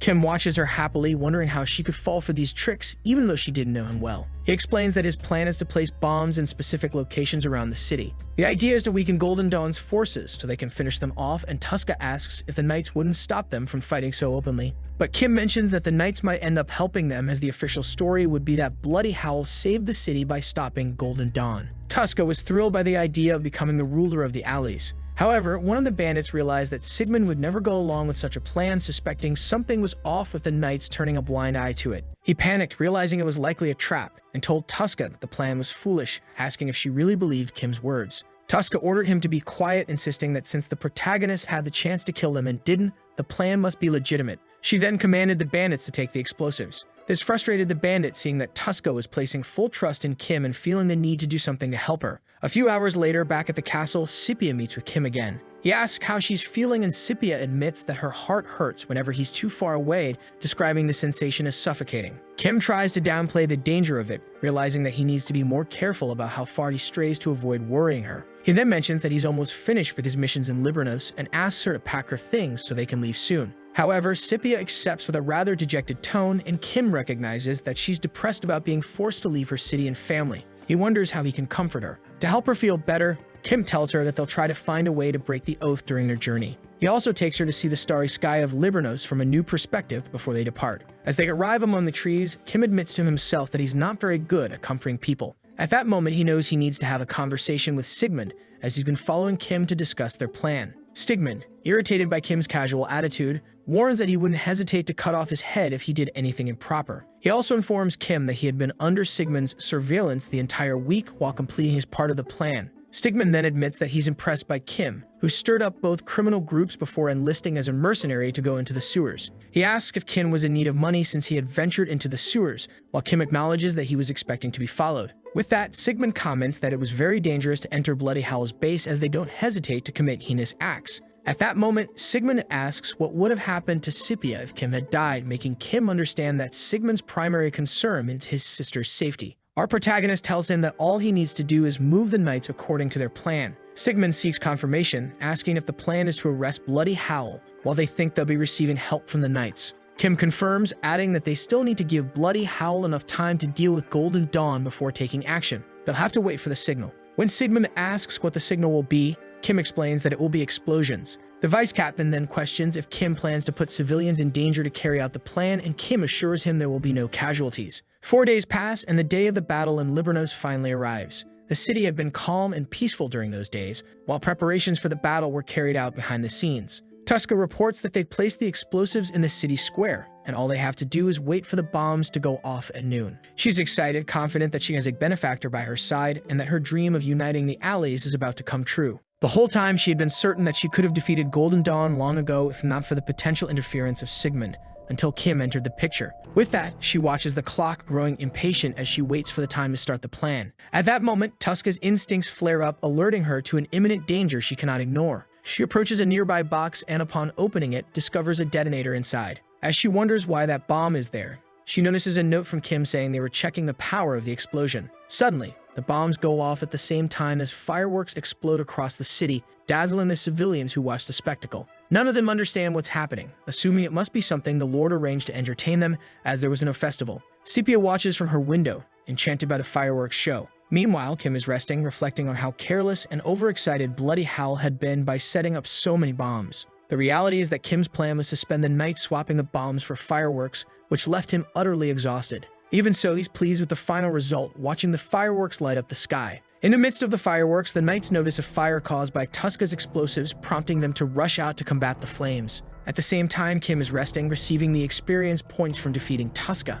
He believes that not even she could have survived that explosion, while the remaining members of Bloody Howl continue fighting against Golden Dawn. At this moment, one of Tuska's subordinates encounters Rudens, who is furious at Bloody Howl for exploiting their weakness. With the ongoing battle, Kim receives a notification that he has completed the mission of clearing out the alleys of Libranos, earning the title of Honorary Knight of Libranos. While watching the fight, Kim assumes Rudens is not much of a threat either, expecting the knights to arrive and end the battle. Just then, Sigmund arrives with the knights, which excites Kim as he thinks about going to check on Scipia. Back with Scipia, she gazes out the window, thinking that the fireworks were a gift Kim had planned for her, and begins preparing to leave. She knows they might change their minds if she's still there when they return. Suddenly, the door opens, startling Scipia, and she asks who's there. She approaches the door, remembering that she had locked it. Worried, Scipia doesn't notice someone standing behind her at that moment. Meanwhile, Sigmund receives reports from the knights that they are clearing the sectors of the criminal groups. The vice captain admits that Kim's plan actually worked despite his dislike for him. He recalls that Tuska died in the Bloody Howl explosion and Golden Dawn was wiped out in the surprise attack, leaving the remaining members to be taken down by the knights.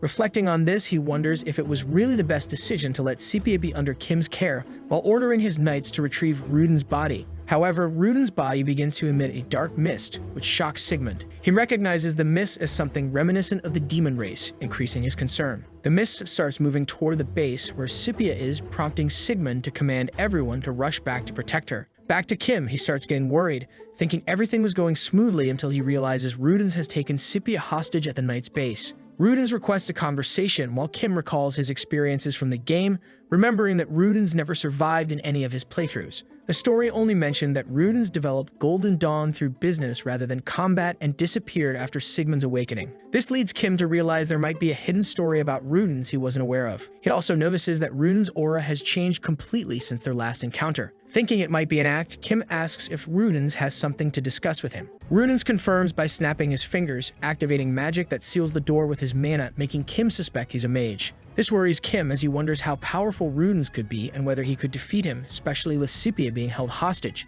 Not holding back, Kim throws a dagger at Rudens, hitting him in the head, and immediately follows up by stabbing him in the chest with his sword. Though the attack knocks Rudens down, Kim knows that this won't be enough to kill him. Taking the opportunity, he rescues Sepia and moves away from Rudens to keep her safe. Rudens rises, praising Kim for being smart enough to retreat, and comments that despite his young age, Kim is a skilled swordsman. His wounds begin to heal as he asks if Kim has figured out his secret. Our protagonist realizes that Rudens is a vampire, a race with a unique healing ability. However, Rudens remarks that Kim isn't as skilled as he expected, suggesting that the problem might lie with his equipment or abilities. Kim acknowledges that the issue is both as he tries to compensate for his lack of skill with his equipment while using a low-level weapon. He takes the chance to provoke Rudens, asking if he's going to give him new gear. Kim also mentions that he's irritated by Rudens judging him, especially since Rudens was the one who invaded the place and kidnapped Sepia. Rudens, now eager, prepares to retaliate against Kim with a direct attack. Our protagonist manages to use his sword to block the blow, but he's thrown back while Rudens' hand is revealed to be completely destroyed from the impact.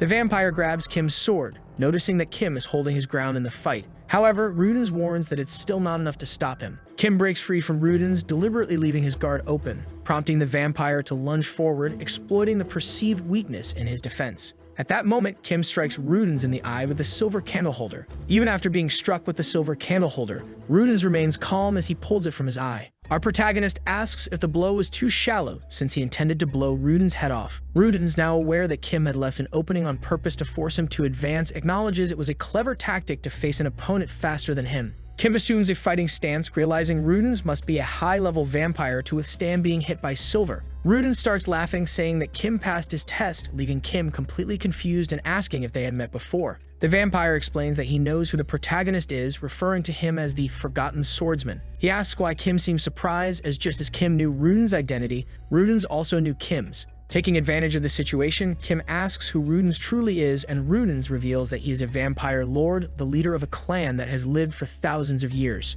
Kim realizes that Rudens must be at least level 350 to hold the rank of Vampire Lord. He admits that if the fight had been serious, he wouldn't have survived and asks if Rudens' clan resides in Libranos. Rudens mentions that he is the only vampire in the city, reassuring Kim. At that moment, Rudens begins to explain that their story is tied to lost tales from long ago, stories he encountered when he saw murals in a temple and gained powers. When Rudens asks if Kim remembers this, a class mission notification appears, revealing that Kim could unlock hidden powers if he uncovers more. Our protagonist asks Rudens to explain more about the story of this power. Rudens begins by recounting events from thousands of years ago during a period known as the Sacred Era. He explains that while today people worship only Luna, the moon goddess, in the past, there were many deities who shared their teachings with humanity. At that time, there was a deity far more powerful than Luna, the sun god. Rudens shows his mark as a follower of the sun god, reminding Kim of the golden nights he saw in his dreams. Kim also recalls hearing about many churches in the past, until only Luna's church survived.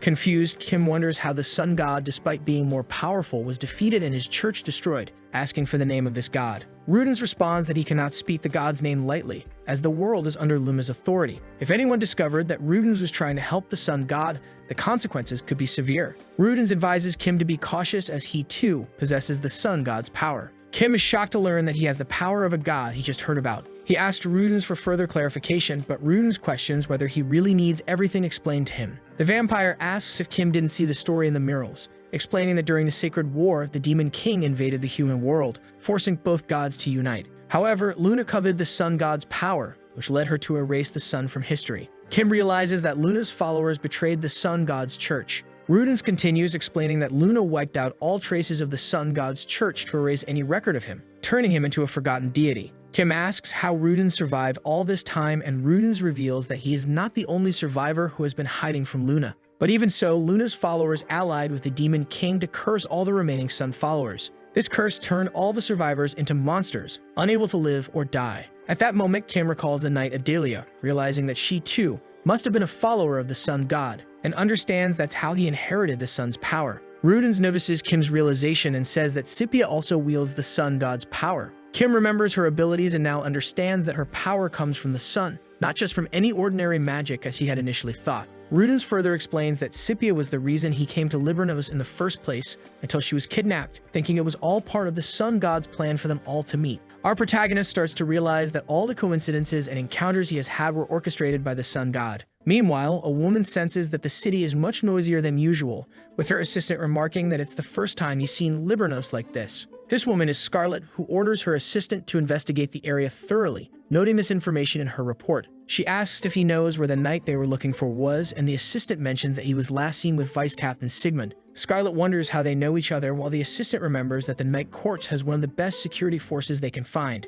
But then she understands that he was implying the Night Court has more influence than Luna's local church. With this, Scarlet becomes interested in Sigmund, as her assistant mentions that the Vice Captain has a reputation for valuing honor as a loyal knight. That remark excites her, imagining the possibility of breaking Sigmund's faith and having a new toy for herself. She decides to check out Vice Captain Sigmund, who is heading to help Scipia. Our protagonist says he never imagined getting trapped in the game because of the sun god. But Rudens notices someone arriving and gets quite excited, saying they would have to end their conversation at that moment. He mentions that Sigmund is approaching as they hear voices in the corridors ordering them to search for Scipia. Rudens says that although there are many questions left, he will get answers in time. However, for now, he must head to the Stellan to meet his friend there. With that, the vampire begins using his energy to flee, saying it was nice meeting the protagonist and hoping he faithfully follows the revelations he has received. After saying that the sun will rise again, Rudens disappears from the room. The door is finally unlocked, allowing Sigmund to break it down, searching for the intruder and finding Kim with an unconscious Scipia. He wonders what had happened in the completely destroyed room, while Kim analyzes the information from the mission he completed with Rudens.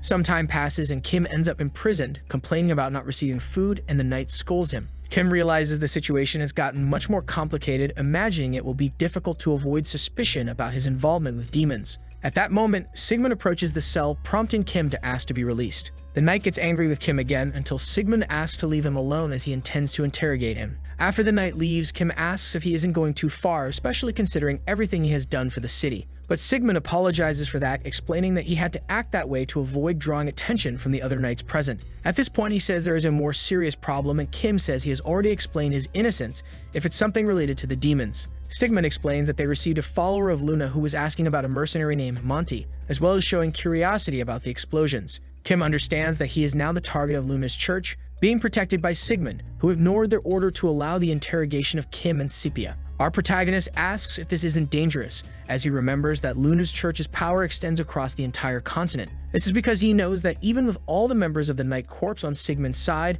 they would still be powerless against the church. The vice captain explains that he was concerned they would discover Scipia's powers if she were interrogated. Despite not fully trusting the protagonist yet, Sigmund realizes he has no other option and opens the cell. Kim becomes worried, asking what he's going to do, and Sigmund says he's going to try to stop them, as there's no time to lose. At that moment, the knights rush out, calling for Sigmund to inform him of Luna's church's actions. Noticing that their plan is already underway, Sigmund decides to leave, abandoning Kim. He tells the protagonist that Scipia is in his room, ordering him to take her and leave Libranos immediately. Even recognizing Sigmund's frustration, Kim accepts the request and rushes to find her. Kim wonders if, despite Sigmund doing everything possible to stop the Inquisitors from approaching Scipia, he will manage to do so. At the same time, he recalls that during his time in the game, he believed Luna's church was an ally of the players, but now realizes they are his enemies. Our protagonist begins to shiver just thinking about this situation. Meanwhile, Luna's knights shout that their investigation gives them authority over Libranos. However, the knights argue that the city is under their jurisdiction,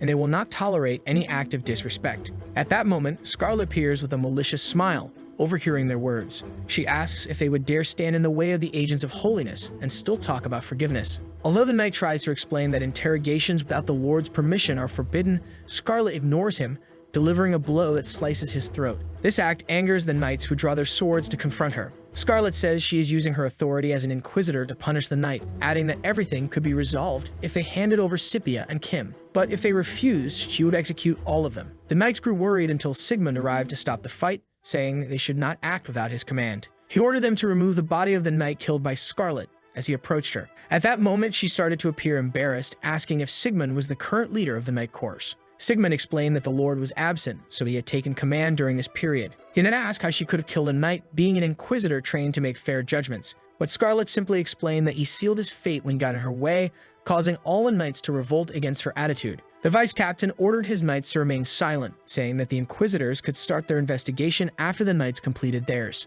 Scarlet understood that Sigmund wanted to hide something from them, believing it might be his younger sister, which made Sigmund angry with her. He said his younger sister was an unrelated victim and was currently recovering before being interrogated by the knights. At that moment, Scarlet sighed while Sigmund thought it was enough to convince her. However, she dragged the tip of her blade along the floor, moving it towards Sigmund's neck. He dodged, receiving a light cut on his face, with Scarlet asking what would happen if she didn't want to wait for Scipia to recover. The knights prepared to confront Scarlet, who acknowledged Sigmund's skills for dodging the strike. Since he had easily evaded her blow, she understood that Sigmund would be capable of countering her attack, even though he hadn't managed to draw his sword. Scarlet placed her hand on her face, blushing, saying she had heard that Sigmund had earned a title despite being a knight of humble origins. He responded that it was nothing compared to the title of Red Rose of the Goddess that Scarlet had received. With that, she praised Sigmund, calling him gallant before charging at him. Sigmund shielded himself with his arms as Scarlet remarked that he still refused to show his abilities. At that moment, a whip appeared, wrapping around his arm, pulled by Scarlet, believing that Sigmund was underestimating her skills. She struck him with a knee to the face, forcing him to kneel before her with his arm trapped by the whip. Scarlet asked why he didn't resist, suggesting that if his intention was to buy time, he shouldn't make any weak excuses. But he mentioned that he was merely being cautious as he hadn't expected the Knights of Luna to resort to such extreme measures. This was because despite traces of demons appearing in Libernus since the previous day, Scarlet had been there for even longer. Sigmund pointed out that she had mentioned the church wanting the identity of his sister and the mercenary. He then asked if mercenary Monty shouldn't be her priority. With this, Scarlet tried to use it to her advantage, saying she believed Monty was among the witnesses of the incident, leaving the appearance of demons for later. She explained that Sigmund's actions weren't much different from him trying to protect mercenary Monty. But Sigmund explained that he didn't know any mercenary named Monty, and that not even the detained mercenary matched the information they had on Monty. Scarlet imagined that, although he wasn't lying, she couldn't understand why he was risking so much, assuming it was either due to his pride or for his family's safety. Regardless of the reason, she believed it would be fun to break Sigmund. However, at that moment, the knights called her to inform her that the detained mercenary had disappeared. We then go back a few moments while Kim was escaping, furious with Sigmund for just opening the door. This didn't help much given how complex the path was, resembling more of a labyrinth which he could only navigate well because he had been there before. With that, he remembered that moving the bed in the third room to the left would reveal a secret passage. This way, he managed to escape the prison and reach the back of the Night Course base. At that moment, he began hearing the clash between the Knights of Libernus and those from Luna's church. Kim remembered that Sigmund had told him Scipia was on the 4th floor. Although he wanted to destroy everything, he recalled that Sigmund was the only one who knew about his escape, believing it was better to avoid contact with any other knight. At the same time, he couldn't simply ignore Scipia, making the situation very difficult for him to resolve. He started searching through his inventory, thinking he should have grabbed all the items from Libernus' storage. After seeing so many items, he finally found something that could be really useful. The item was a transformation potion that would allow him to take on the form of the designated target for 10 minutes. At that moment, one of the maids finds the servant named Ted, asking if he had found Sigmund. Ted says he had gone to meet Scipia at Sigmund's request, while Kim, disguised as this servant, ends up learning his name. Since he had only knocked the servant out on the way, he felt a little bad for what he had done. He uses the excuse that he had gotten Scipia's medicine from Sigmund, and the maid tells him which room she was in. At that moment, Ken realizes it was a good idea to have chosen the transformation potion instead of the invisibility potion to avoid having to open all the doors. After knocking on the door, he says he is Ted, bringing a message from Sigmund. When she tries to open the door slightly to ask what happened, Ted grabs her arm, saying they don't have much time, which frightens her. Scipia stares at him, while Kim returns to his normal form, and she recognizes him,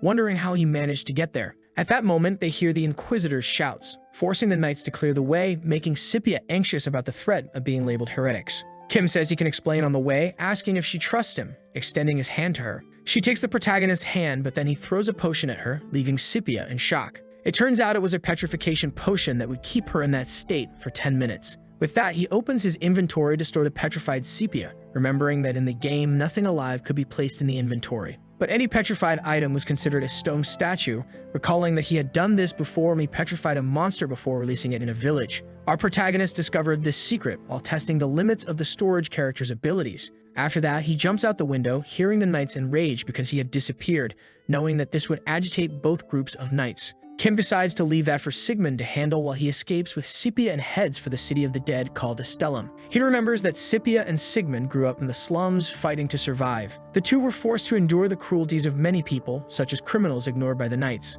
Those alleys, notorious for their poor security, were the place where Sepia learned that humans did not give kindness without a good reason. After being deceived by a man pretending to be a knight, they were almost sold as slaves. Another time, they were nearly used to transport drugs after being tricked by a noble with a gentle appearance. Because of this, she learned to distrust everyone around her, except for Sigmund. This remained true until she met Kim, who managed to shake her resolve not to trust anyone. She begins to wonder if the truth she learned that good deeds don't come without a reason might be wrong. When she wakes up, Kim is staring at her as she lies on the ground asking if she's okay, noting that it had only been a short time since she was freed from the petrification. But then she feels that in addition to being far from her brother, she's also causing trouble for Kim, believing she can't continue just receiving help. Kim asks if she's okay, wondering if it might be a side effect of the petrification. Sepia tells the protagonist that she wants to become stronger so she won't need to be protected by anyone anymore. She asks if that's possible if she stays by his side. Our protagonist looks at her, surprised, before smiling and saying that it's possible, though she would face a different kind of suffering than any she's experienced before. With that, she gets excited, saying she won't cry or give up.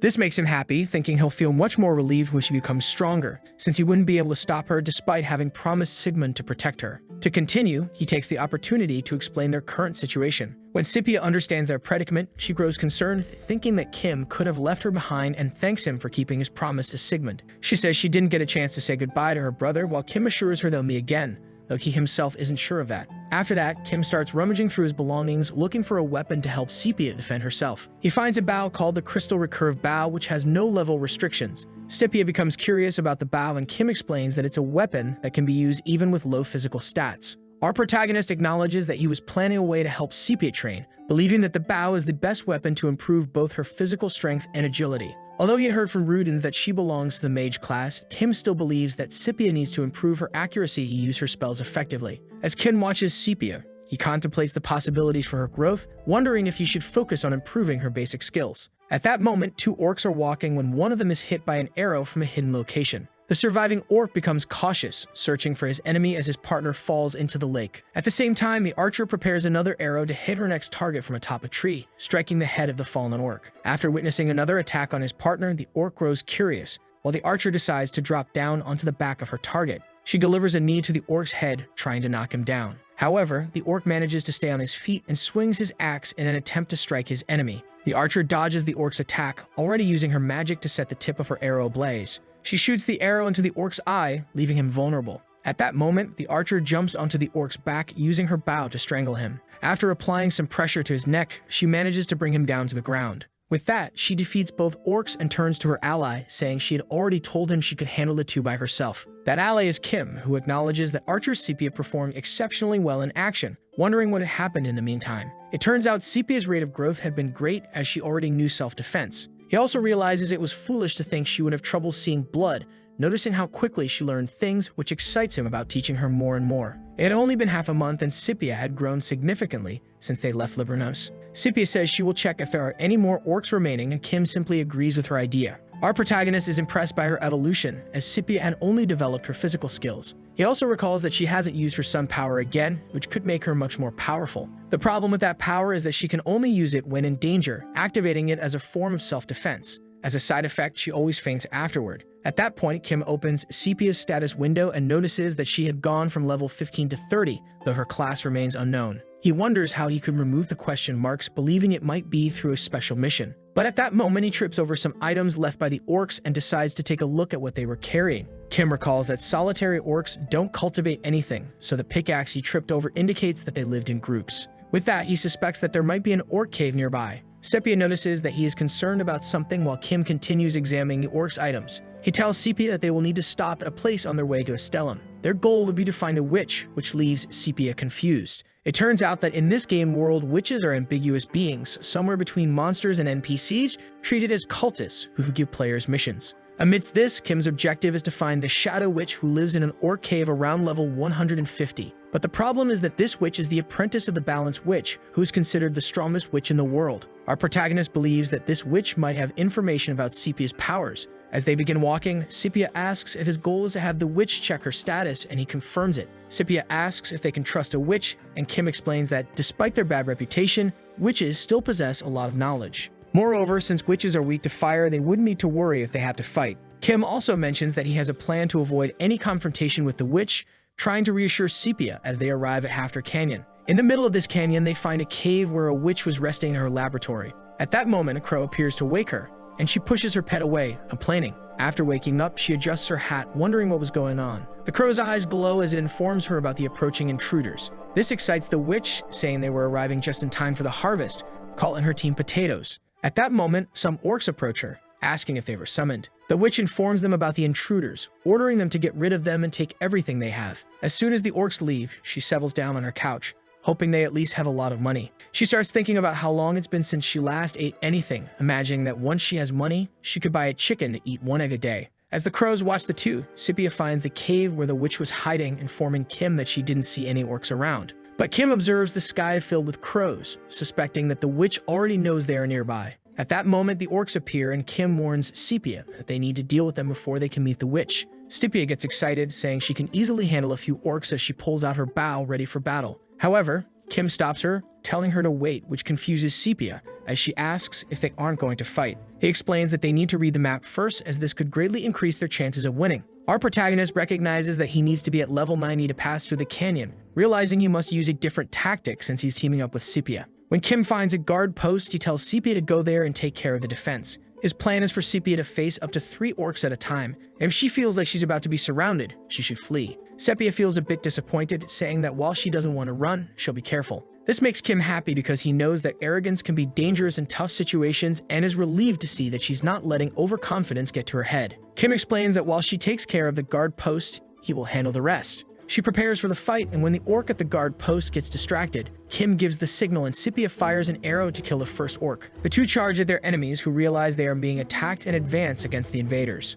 When an orc tries to hit Sepia, Kim defends her with a sword strike. Sepia uses her arrows to take out the other orcs and finishes off the remaining enemies. Kim hands her a water flask, praising her for the excellent work. He watches Sepia, thinking she's gotten much stronger, as she didn't get hurt in the fight. When he opens Sepia's status window, he notices she's reached level 49, already realizing that he'll need to find gear for her when she reaches level 50. He feels a bit discouraged, thinking he could choose better equipment for Sepia if only he knew her class. Although her bow is strong, she still can't kill an orc with a single arrow. Sepia looks at Kim, saying she's wondering where the witch is, reminding him of their mission. She then questions if the witch would still be interested in talking to them after they killed her group of orcs. Our protagonist already suspects that she likely won't want to talk to them, which leads Sepia to wonder if they won't be able to speak with her at all. Kim smiles at her and says he has a plan. When they enter the cave, Kim reminds her that they won't need to fight, while Sepia thinks it's better to be prepared for anything. At that moment, Kim stares at her, wondering who raised her to be so tough. As they go deeper into the cave, Sepia is surprised not to find more orcs, wondering if the ones at the entrance were all of them. But Kim warns her that there's still one more orc, the orc shaman, whom they won't kill because he's the experiment the Shadow Witch is focused on. He understands that although they kill the worker orcs, they'll still be able to speak with the witch as long as they don't kill her orc shaman. Sepia wonders how they'll manage that, and Kim mentions that the plan is to go straight to the witch's lab without encountering the shaman. After following the cave a bit further, they find a shortcut that leads directly to the witch's laboratory. Our protagonist recalls that when this shortcut was discovered, there was a lot of debate among players about whether it was a bug or intentional. Sepia is impressed by how much Kim knows, asking when he had been through this cave before. Trying to avoid the question, Kim simply takes the shortcut, telling her to follow him. As they pass through the shortcut, Kim walks over a grate on the ground filled with discarded books. With that, they arrive at the witch's laboratory, where she sits resting in a chair. Kim tries to call out to the witch, who starts laughing before turning to them with a psychotic look. At that moment, the protagonist realizes they are in the right place, while Sepia grows worried about whether this is really the witch they're supposed to talk to. When the witch sees the two, she becomes more disheartened, thinking that she'll need to persevere for another half a year to get her orcs back. Our protagonist approaches her, commenting that she still seems to be having trouble with food, which impresses Sepia with the way he says it. The witch stands up, irritated, asking if they have any idea how much it costs to fund research for each orc. With that, she loses her temper, emitting a tremendous amount of energy. Sepia readies her arrow to defend against the witch. but Kim steps in front of his partner, stopping her from attacking. He pulls out a pouch which piques the witch's curiosity and introduces himself as an oriental doctor who came from across the sea. As he lets the pouch open, spilling the gold coins inside, Kim mentions that he heard about a witch conducting research and came to ask for her help. Scipia realizes that his plan is to try to bribe the witch, feeling quite disheartened. The witch angrily points out that he's asking for help after killing her orcs, prompting Kim to apologize, saying he didn't know they were her subordinates. However, he adds that he intends to offer something in return, saying he prepared something she might like. At that moment, the witch scoffs, asking if he thinks he can win her favor with a sack of gold. In response, Kim pulls out another pouch of gold, admitting he was reckless earlier, and asks if this would be enough. Upon seeing the amount of gold, the witch wonders how much there is, imagining that with all that money, she wouldn't need to buy chickens anymore. But then she recalls her master's words, saying that even if she's starving, she must not forget her dignity. The witch declares that they won't be able to buy her with that. However, Kim replies that the gold is merely compensation for the orcs they killed. The real gift, he says, is something else, and with that, he reveals a sphere of flaming energy. The witch recognizes it as a fire essence, completely shocked. Our protagonist recalls that the fire essence is such a rare item that both players and NPCs greatly desire to acquire it. Yet his inventory contains numerous copies of this same item. He tries to feign ignorance, claiming that it's just a stone used as an ornament in the East, and that he heard it's considered a valuable material in this region. With that, he offers to give her as many fire essences as she needs, awaiting her response. After this very tempting offer, the witch invites them to sit down and talk. She then introduces herself as the disciple of the Witch of Balance, Evelyn Lapice. Responding to her introduction, Kim introduces himself again, followed by Sepia. But at that moment, Evelyn recognizes Sepia, referring to her as the girl from before, leaving Sepia curious. She asks if Sepia is the girl born with the power of the sun, which makes both of them anxious. Kim wonders how she could know that, suspecting that Rudens might have told her. Or perhaps the Shadow Witch is another member of the Order of the Sun. Evelyn tries to calm them down, saying she heard it from her master because the Witch of Balance is one of the 7 stars of Walpurgis Night, just like Rudens. Our protagonist is shocked by this information as he has no idea what Walpurgis Night is. Noticing their reaction, the witch realizes she needs to explain everything to them as she gazes at the fire essence. Kim understands what she wants and hands over the item, making her excited, declaring that there will be no returns. After that, she composes herself to explain what Walpurgis Night is. It turns out that it's the name of a secret group of 7 stars who share the same goal, making them the 7 most powerful devotees of the sun. Evelyn explains that her master and Rudens are part of this group, leading Kim to compare them to the 5 representative monsters of the game known as the Pentagram.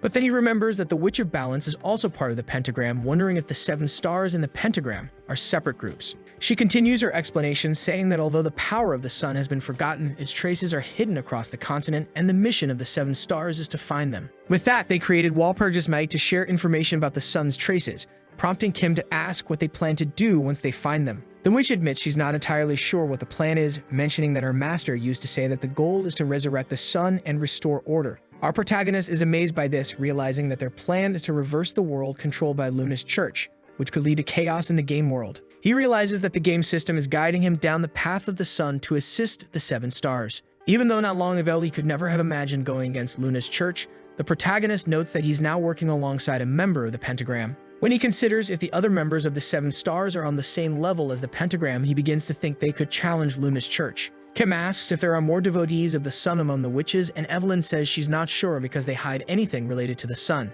However, she acknowledges that all of her master's students dedicate everything to researching the power of the sun, making Kim understand why she cares so much about the fire essence. Kim then asks what Evelyn's current research is about, and she explains that she's trying to uncover the forgotten power of the sun from thousands of years ago. He recognizes her frustration, noting that she seems to have complaints despite continuing to assist in the research. Evelyn snaps, admitting that she's frustrated because she's only 26 years old and stuck in a research project where she has no idea where to begin searching. With that, she complains about her master's actions, not giving her more money for research or figuring out what she can or can't do, forcing her to lead orcs just to survive. Kim watches her outburst, remembering a graduate school colleague who often lamented their fate. At that moment, Sepia tries to ease the situation by asking if Evelyn's master might be doing this because she trusts her. Sepia's comment cheers Evelyn up, and she rushes to hug Sepia, saying that she's the youngest witch to earn the title of Shadow Witch. Trying to change the subject, Kim decides to ask if Evelyn could help awaken Sepia's power. Evelyn looks at Sepia and admits she's unsure, but then she takes Sepia's hands and attempts to analyze her powers. Evelyn asks if the power manifests when Sepia experiences strong emotions, and Sepia confirms, explaining that it activates when her life is in danger. She also says that whenever she uses this power, she loses consciousness, leading the witch to realize that it might be a stronger force than expected. Evelyn explains that she can't currently help them control this power, making Kim feel disheartened, though he had anticipated this response. However, she says she can help prevent Sepia from losing consciousness and going berserk, which grabs the protagonist's attention. Her plan is to use her shadow to create another consciousness for Sepia. Evoking her shadow to form a clone, Evelyn explains that her shadow is practically another personality with his own consciousness. The idea would be to give Sepia a second consciousness, so that when she uses her power, this consciousness would take control instead of her losing it. But Kim believes this could be dangerous, as it would be like having her controlled by someone else. Evelyn clarifies that it would still be Sepia, just with another personality. The concept involves tapping into one of Sepia's multiple personalities to manage her body. Our protagonist realizes that, although the situation is becoming complicated, this is a promising alternative as it would allow them to better utilize Sepia's power. Even so, Evelyn explains that even with consciousness control, Sepia still needs to learn how to manage her power and asks if she knows how to use magic. When Sepia says she doesn't, Evelyn notes that she should at least learn magical theory, though it might be impossible if she lacks the talent to handle mana. She explains that although mana exists in all beings, it's useless if Sepia doesn't have the talent to wield it. Sepia becomes worried and asks Evelyn to teach her how to use mana, hoping to demonstrate she has talent. Kim acknowledges that she has changed a lot since they left Libranos, now having a strong desire to learn. Evelyn agrees to try and she uses her powers to see if Sepia feels anything. But Sepia admits she doesn't feel anything, prompting Evelyn to try to keep her spirits up, saying it's normal at the beginning. Sepia then asks if she won't be able to use magic if she can't feel mana, and Evelyn confirms that feeling mana is the first step toward using magic. Even if she manages to sense mana, she might not be able to use magic immediately. Our protagonist asks if there's anything he can do to help them, but Evelyn explains that while there is a meditation technique that can help with sensing mana,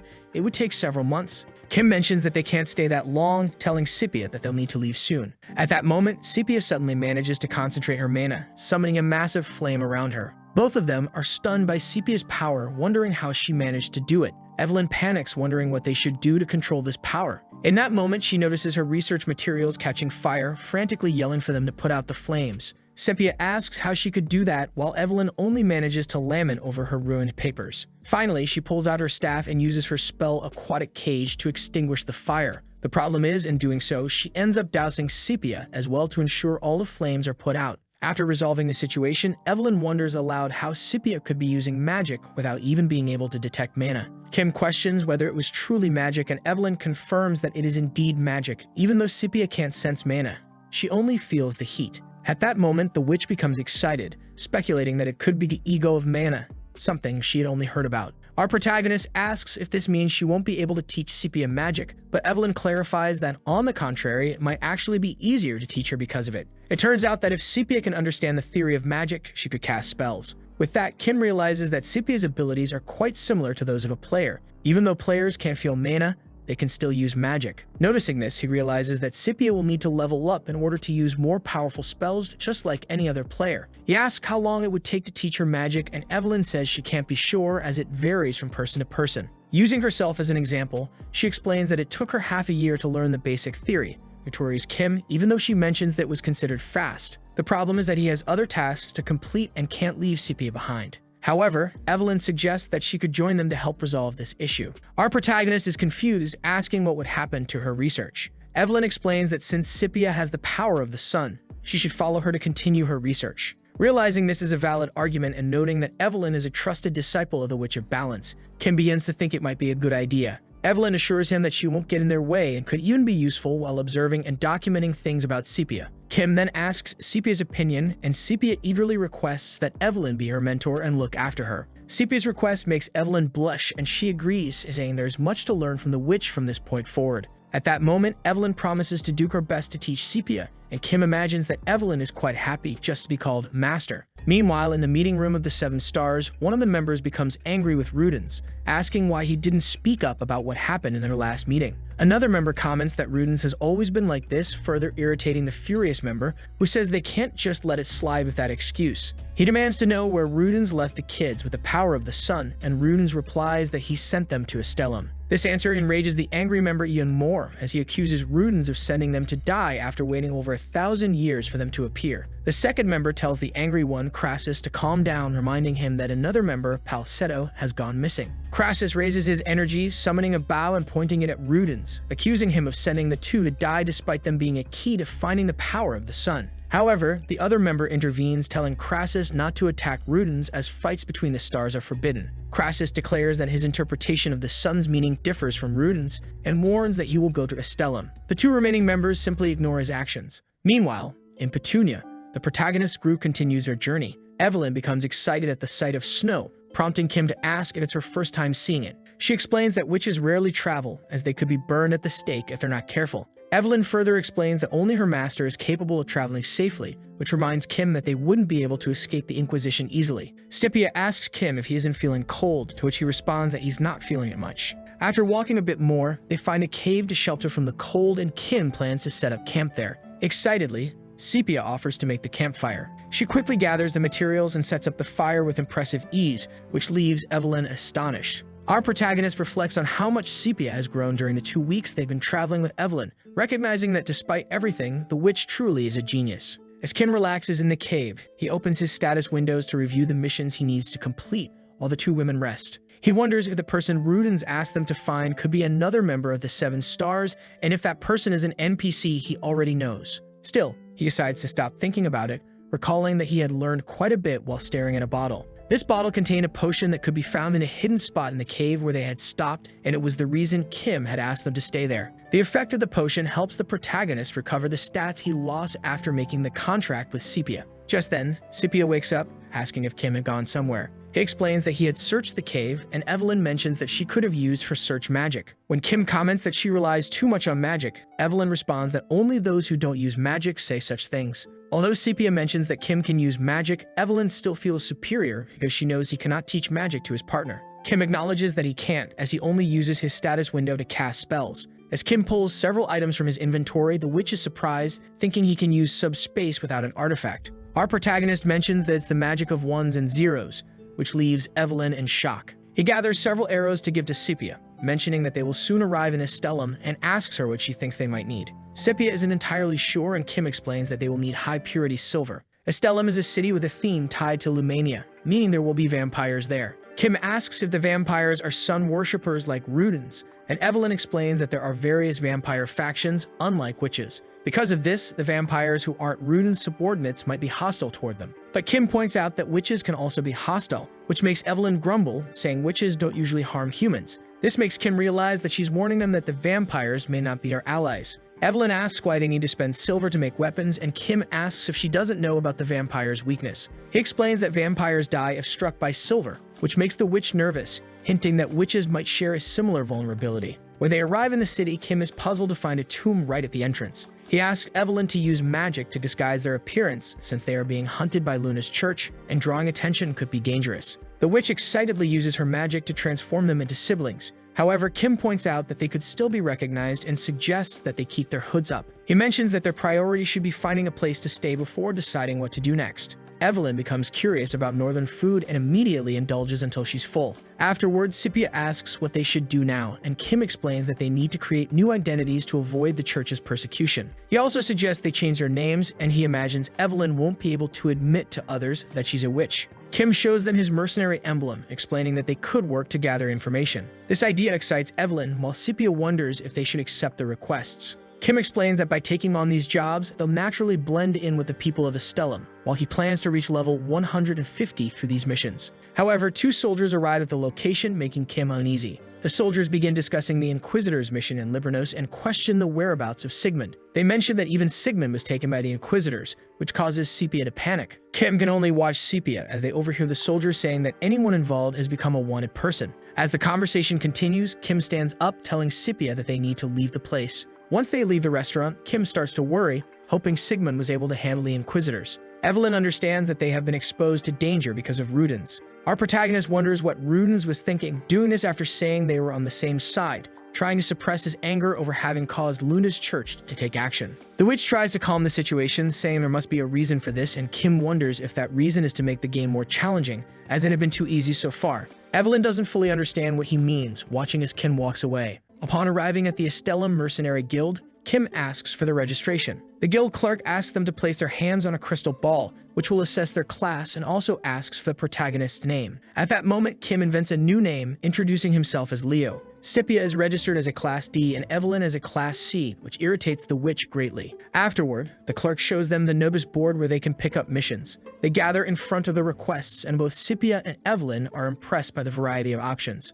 While Evelyn expects to take on a hunting request, Kim insists they take all the collection requests. The witch is stunned, asking if he knows how many of those there are. But Kim explains that he needs to visit a location and tells them to collect the items while he's away. Sepia notes that he's doing this again, suspecting that he must have a plan. In reality, Kim knows he doesn't need to gather the items as he already has everything he needs in his inventory. When they gather all the requests, the assistant is surprised, asking if they really intend to take on all those tasks. He warns them that even if they're very skilled, it would be extremely difficult to handle so many requests at once. He asks them to leave some for the other mercenaries who are clearly upset by their actions. Evelyn, feeling intimidated, tries to explain that they did take quite a few, but Scipia reassures her, saying not to worry, as Kim can handle it later. However, this prompts the clerk to threaten to call the guards. Just as things are getting tense, Kim returns and hands over a large sack, saying it contains all the items from the requests they took. When the sack opens to reveal the items, the clerk is left speechless. Kim asks how long it will take to process everything,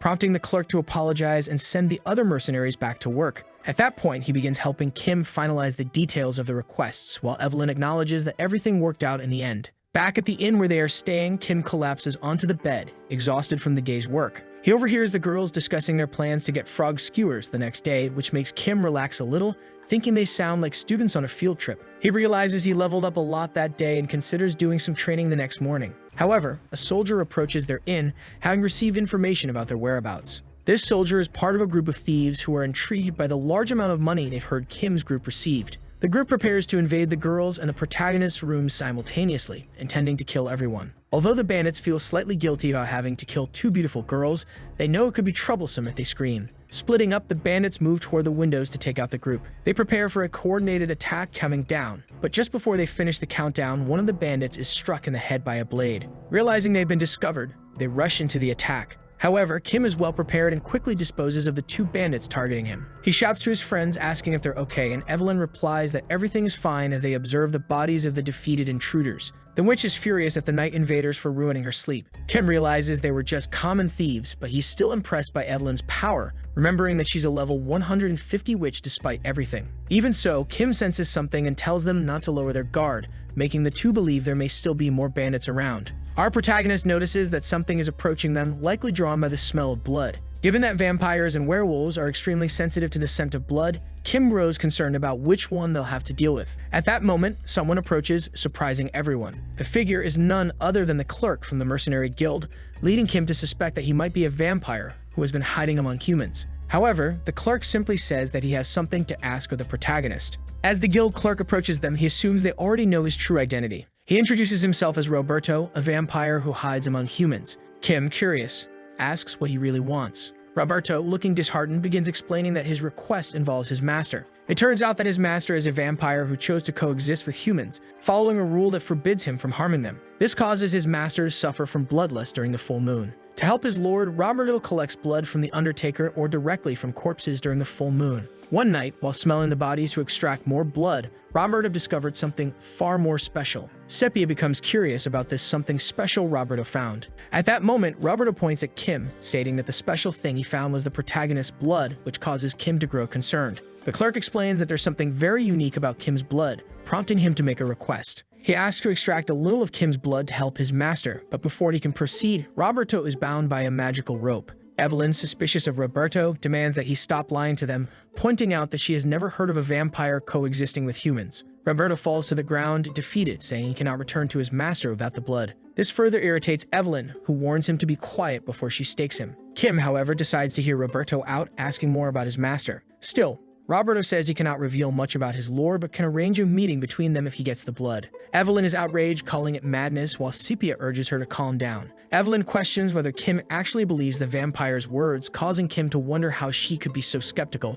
given that she's a witch. At this moment, Kim realizes that for a vampire to call someone master, it must be a vampire lord, and there's a possibility that this could be the friend Rudens had mentioned. With that, Kim decides to view it as a simple blood donation followed by a meeting with the vampire lord. Kim asks where Roberto's master is, suspecting it's in a dangerous location. Roberto explains that his master is at the central camp in the Calic Forest and offers to guide them, though he admits it may not be entirely safe. Despite recognizing the danger, Kim agrees to follow him, which excites Roberto. However, Kim tells him to calm down as they'll notify him when they're ready to head to the camp. The protagonist group then gathers for a meeting, with Kim explaining that the location is dangerous because it's full of werewolves and vampires. The key point, though, is that the camp Roberto mentioned is unique. It's a peaceful area where the monsters have agreed not to fight. Scipia is confused and asks why they didn't head directly to the camp. Kim explains that since they're meeting a vampire lord, they can't show up in their current attire. The next day, Evelyn is thrilled with a mystic cloak that Kim gives her. He remarks that the cloak is much better than the rags she had been wearing, which irritates Evelyn.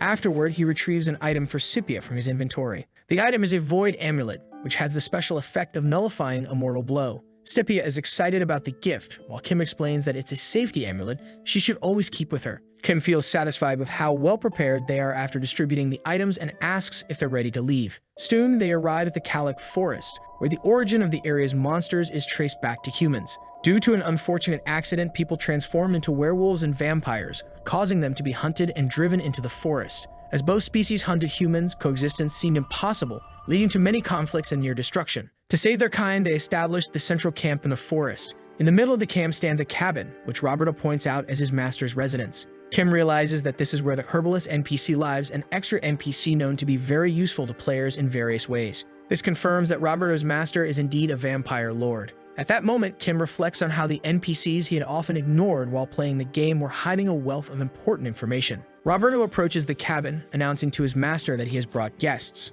The door opens and an elderly man steps out, saying he was curious about the person with the special blood that Roberto would bring. He smiles, clearly pleased, noting that this is a most precious guest. As they enter the cabin, the master asks Roberto to prepare some tea. Kim wonders if Schubert was referring to Scipio when he mentioned a precious guest. At that moment, Schubert recognizes someone, stating that he had a familiar face among them. This excites Evelyn, who happily addresses him as Lord Schubert. Schubert confirms her greeting, remarking that she had grown a lot since the last time they met and inquiring about her master. Our protagonist begins to suspect that Schubert might be one of the 7 stars due to his familiarity with Evelyn's master. After they settle in the cabin, Schubert introduces himself to the group. He presents himself as Schubert Eisenhower and asks if they are Dio and Sepia, the ones Rudens mentioned to him. At that moment, he gazes at Sepia, noting that she resembles someone else with golden eyes and silver hair. Kim takes the opportunity to ask if Schubert is also one of the 7 stars, even that he seems to know both of them. Schubert confirms it, adding that despite missing some meetings, he still holds the position of a member.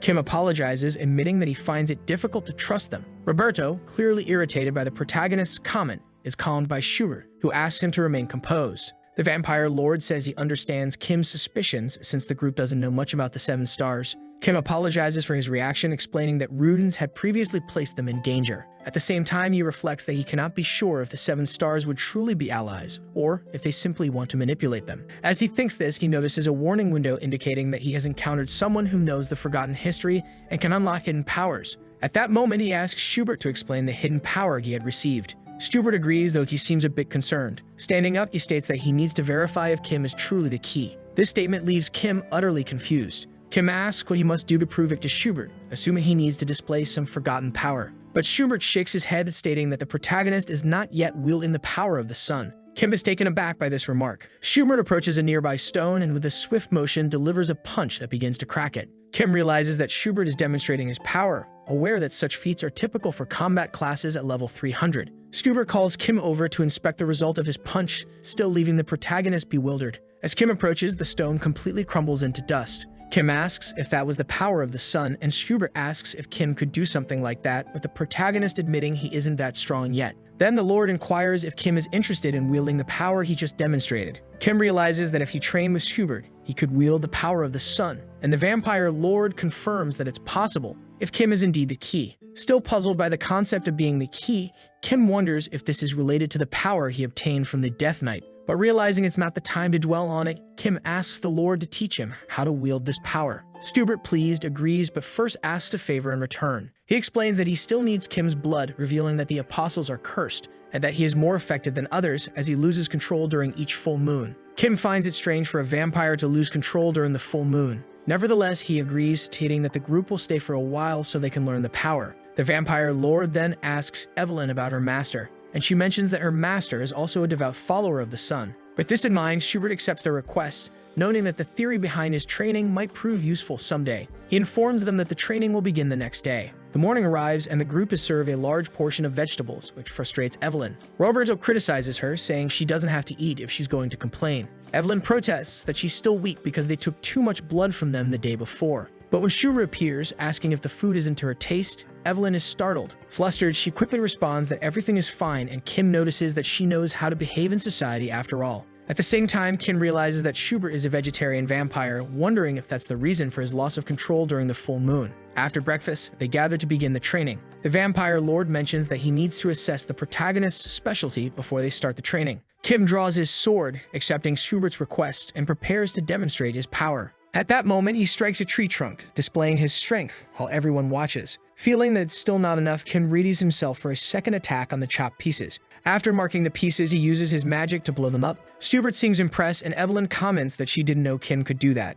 Kim humbly responds that this is all he knows how to do, and Schubert tells him that's enough for now. The vampire lord remarks that Kim's fighting style is nostalgic and asks if it's the style of Adelia Dark. Kim confirms, but asks who Adelia is. Schubert explains that Adelia was a powerful and elegant knight, the sword and shield of the sun, leading from the front lines of her army. However, Kim mentions that she too was cursed like the Seven Stars, becoming a death knight. With this, Schubert understands what happened and acknowledges that this is why they couldn't find her. Schubert explains that he is a martial artist who practices a fist-based combat style, making it difficult for him to teach sword techniques. Still, he knows he can at least help Kim unlock the power of the sun within him, believing Kim's familiarity with Adelia's skills will be an advantage. He adds that while the amount of mana used depends on talent, this doesn't apply to the power of the sun. Kim can access great strength even without magical talent. Evelyn, curious, asks why Kim can wield such power, and Schubert explains that the sun's power exists wherever there is light. The vampire lord explains that the power of the sun doesn't rely solely on the user's energy, but can also absorb external light to be utilized. Once the user absorbs enough of the sun's power, it can be unleashed. To demonstrate, Schubert gathers energy and fires a powerful light beam, showing how the energy can be used. Kim realizes that his own marks don't come close to this level of power. The protagonist comments that Schubert acts as if this ability is no big deal, to which the Lord replies that he will help Kim understand it better. Kim begins to grasp that despite the complicated path ahead, he needs to learn the power of the sun. 3 days pass since the training began, with Kim sitting in meditation in the forest. The problem is that despite following his master's instructions, he doesn't understand why he's doing it. Schubert had explained that Kim should meditate under the sunlight to help him feel the sun's power. Kim realizes there's little he can do except follow through with it. While deep in thought, he hears someone shouting nearby, calling for Sepia. His partner approaches, accompanied by Evelyn, both utterly exhausted. Evelyn remarks that Sepia has a lot of physical stamina, and Sepia confirms, mentioning that Kim had asked her to do endurance training. The two had just returned from a monster hunt, and Kim asks how many they managed to take down. Sepia shows him 2 items, saying they only hunted 2 monsters. At this, Evelyn throws a small tantrum, complaining that they nearly died because she wasn't able to use her shadow magic. To lift her spirits, Sepia tells her they managed to win thanks to Evelyn's help, making the witch feel a bit proud. Kim notes that the girls were also given restrictions in their training. Their guidance had been to focus on fire or light spells during combat, since the sun's power is always with them, even when hidden by the trees. The issue was that, with monsters in the region being at level 140, it posed a threat even to Evelyn, who was at level 150 due to her magic restrictions. Nonetheless, Kim trusts that Schubert would protect them if necessary. Sepia asks if Kim has made any progress in his training. Schubert's explanation had been that Kim's mark was a manifestation of the sun's power, and that understanding the principle behind it would lead to unlocking the sun's true power. Kim realizes that the mark's principle involves absorbing and releasing light. However, he believes Schubert's goal is to have him activate the mark without relying on the game's system. As he gazes at his system window, Kim notices that he has completed one of the conditions for evolution,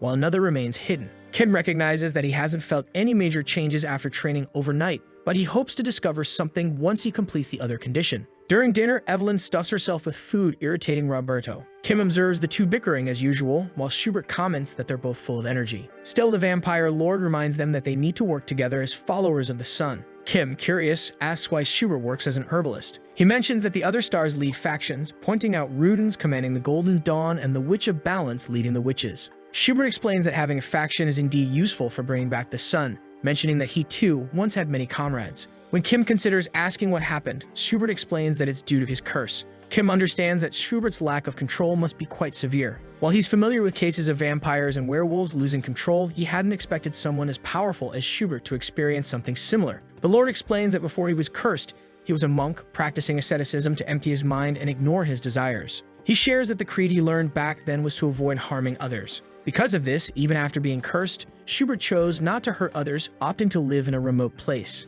At this point, Kim realizes that the curse prevents Schubert from leading a group. The protagonist asks to hear more about Schubert's past, but the Lord says he'll reveal everything once Kim has learned to control the power of the sun. The difficulty, however, is that it's hard to feel a force one has never experienced before. Schubert remarks that Kim tends to overthink things, leaving him worried. It turns out that Kim knows so much that it complicates his thoughts. Schubert then uses sepia as an example, which surprises her. He mentions that she learns faster because she is like a blank slate, knowing little, and this makes her wonder if that's a compliment. Just then, Sepia shares that she felt a warm energy the previous day. Kim notes that he's been aware of Sepia's incredible talent for some time and she has always impressed him. The Lord then asks Kim if he understood why he was asked to meditate in the forest. When Kim responds that it's because he lacks the talent to feel energy, Schubert tells him he's wrong, reminding him that he just said Kim thinks too much. Kim realizes that the Lord is trying to say that he has too many trivial thoughts. Ever since Kim got trapped in this world, he's never been able to clear his mind, and now he figures he needs to try to let go of those thoughts for a moment.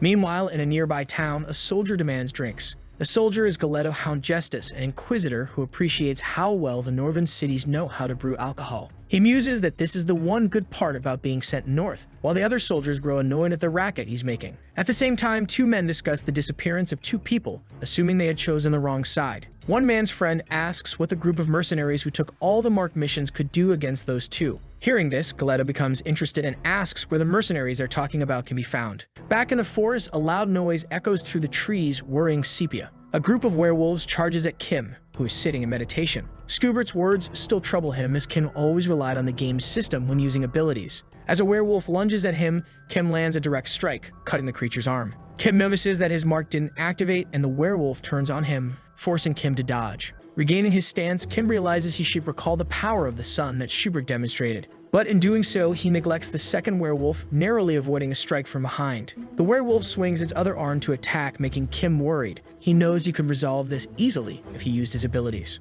Our protagonist fends off the werewolf with his sword, positioning himself between the two enemies. Evelyn grows concerned for Kim, asking if they should help, while Sepia watches quietly. She knows she needs to trust Kim. The battle with the werewolves continues, with Kim defending himself using his sword, all the while trying to ignore the game's strategies to find a way to use the sun's power. Kim remembers that the Lord said he should meditate under the sun to feel the power. With that in mind, he rushes past the werewolf, striking a tree behind it. After cutting the tree, he feels the sunlight reaching him, making him feel ready to fight, saying he'll try again. In that moment, Kim's sword begins to glow with a bright light. Our protagonist charges at the werewolf, landing a powerful blow that impresses his companions. However, Kim ends up shocked, dropping his sword on the ground still in front of his enemy. Evelyn panics, asking why he dropped his sword. Sepia thinks about helping him until she notices that Kim is getting into a battle stance with his bare hands while a glowing aura surrounds him. Kim lands a direct punch to the werewolf's stomach, leaving him stunned, and immediately after, Kim points his glowing fingers before snapping them. This move makes the werewolf explode entirely from the waist up.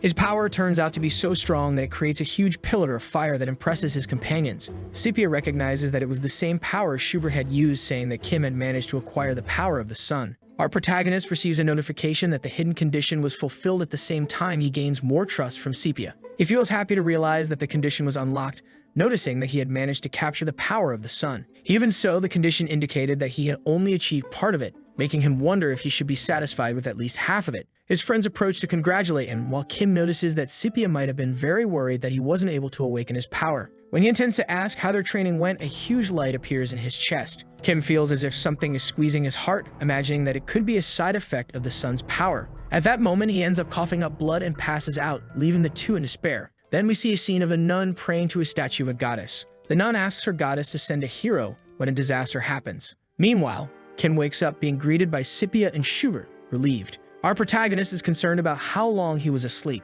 They explain that Kim had been unconscious for half a day, which relieves him a little. Schubert smiles, saying that Kim had managed to understand the power of the sun. But he quickly warns the protagonist that he had overdone it, and it could be dangerous if he doesn't learn to control that power. Kim mentions that he is confident he can increase his familiarity with this power now that he understands it. However, this irritates Schubert, who asks if he plans to run just because he has learned to walk, saying that this power isn't something that can be mastered so easily. This scares Kim, who says that he will keep that warning in mind. Taking advantage of the moment, Kim asks Schubert to tell him about the past, remembering that he had promised to share what happened 1,000 years ago. Schubert warns that, although he can tell, he wants to first explain about him being the key. But as soon as he intends to start telling, his eyes widen and he stares outside his house. Our protagonist becomes worried about Schubert's behavior. The Lord turns around, ordering them not to leave that room while his eyes glow red. When he looks at Roberto and Evelyn, the Lord orders both of them to enter the room as well, making Roberto concerned. But Schubert yells at Roberto to go in quickly, completely out of control. Someone starts knocking on the door, making Kim curious about who could be there at that time of night.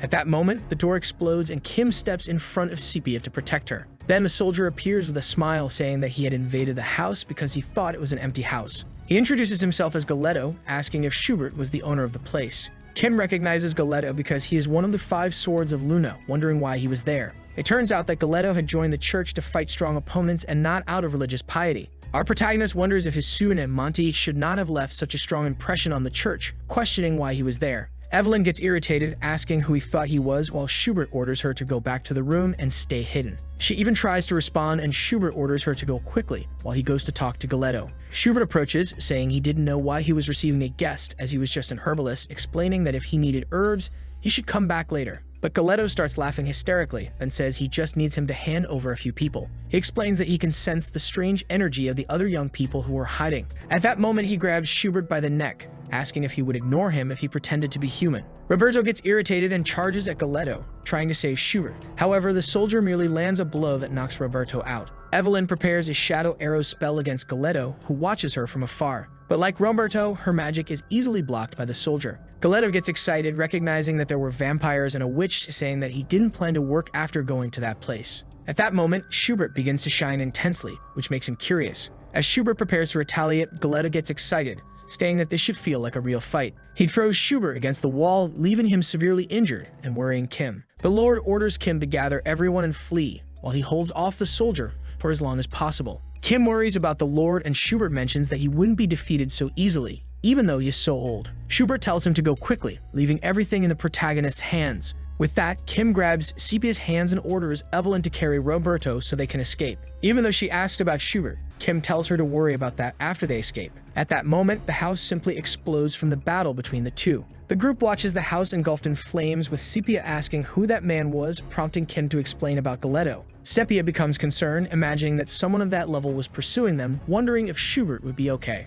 Although Evelyn wants to go back to help, Kim warns her that if she goes back, she'll die instantly. She complains to the protagonist, asking if he expects them to just abandon Schubert. But then, Kim tells both of them to stay behind while he goes back to help Schubert. Meanwhile, Schubert continues to take a beating from Galetto, who recognizes that he is a vampire lord. The problem is that Galetto acknowledges he had sensed a much stronger power. Even so, he gives up fighting and prepares a final blow to get rid of Schubert. But at that moment, someone catches Galetto's attention. Our protagonist appears at the doorway, asking if he wouldn't prefer to play with him instead of the Lord. Galetto tries to dismiss the protagonist, but Kim provokes him, asking if he didn't seem good enough. At that moment, Galetto starts laughing again, emitting intense energy, saying that a man must face things head-on. Schubert grabs Galetto's leg, telling Kim to leave. Kim tells the Lord to rest for a moment, just as Galetto punches him to free himself from Schubert. With that, Galetto takes a fighting stance, asking the protagonist to show his skills as he would face him at his level. Our protagonist becomes excited, throwing daggers to hit him from a distance. But Galetto easily dodges them before counterattacking. What he didn't expect was that the daggers were marked by the protagonist,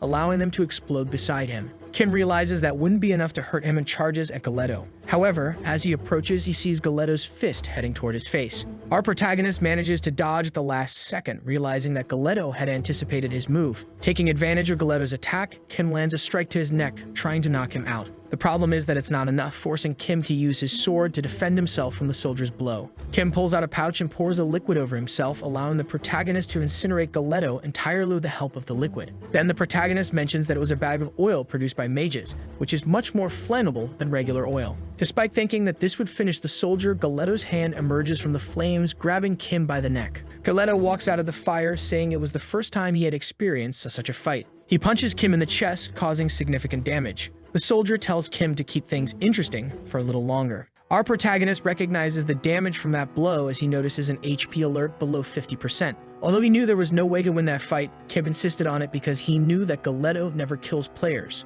That's because even when a low-level player passed by him, the most that would happen is that Galetto would try to fight without ever killing them. If the player ended up showing potential to become stronger, Galetto would let them go. With that, Kim imagines that if he shows a strong power, it might help by evoking his fire power. When the protagonist evokes his power, it excites Galetto. Our protagonist starts concentrating more and more energy, trying to surpass the power he had used before, learning the skill Lunar Fang that pierces the skies. His strike destroys everything in its path as it heads toward the soldier. With that blow, Kim starts bleeding again as a side effect of his ability, leaving him kneeling, hoping that the attack would affect the soldier. After being hit by the attack, Galeto stands still, observing the protagonist. Then Kim imagines that he had affected him far less than expected. Even so, he believes that it would be enough to make Galeto want to let him go, hoping he could return much stronger. But Galeto says it's a shame because he believes Kim could truly become more powerful. Kim notices that Galeto's reaction was different, realizing it's because Kim is currently an apostle of the sun, not just a normal player. Understanding this, he realizes he needs to find a way to escape that place.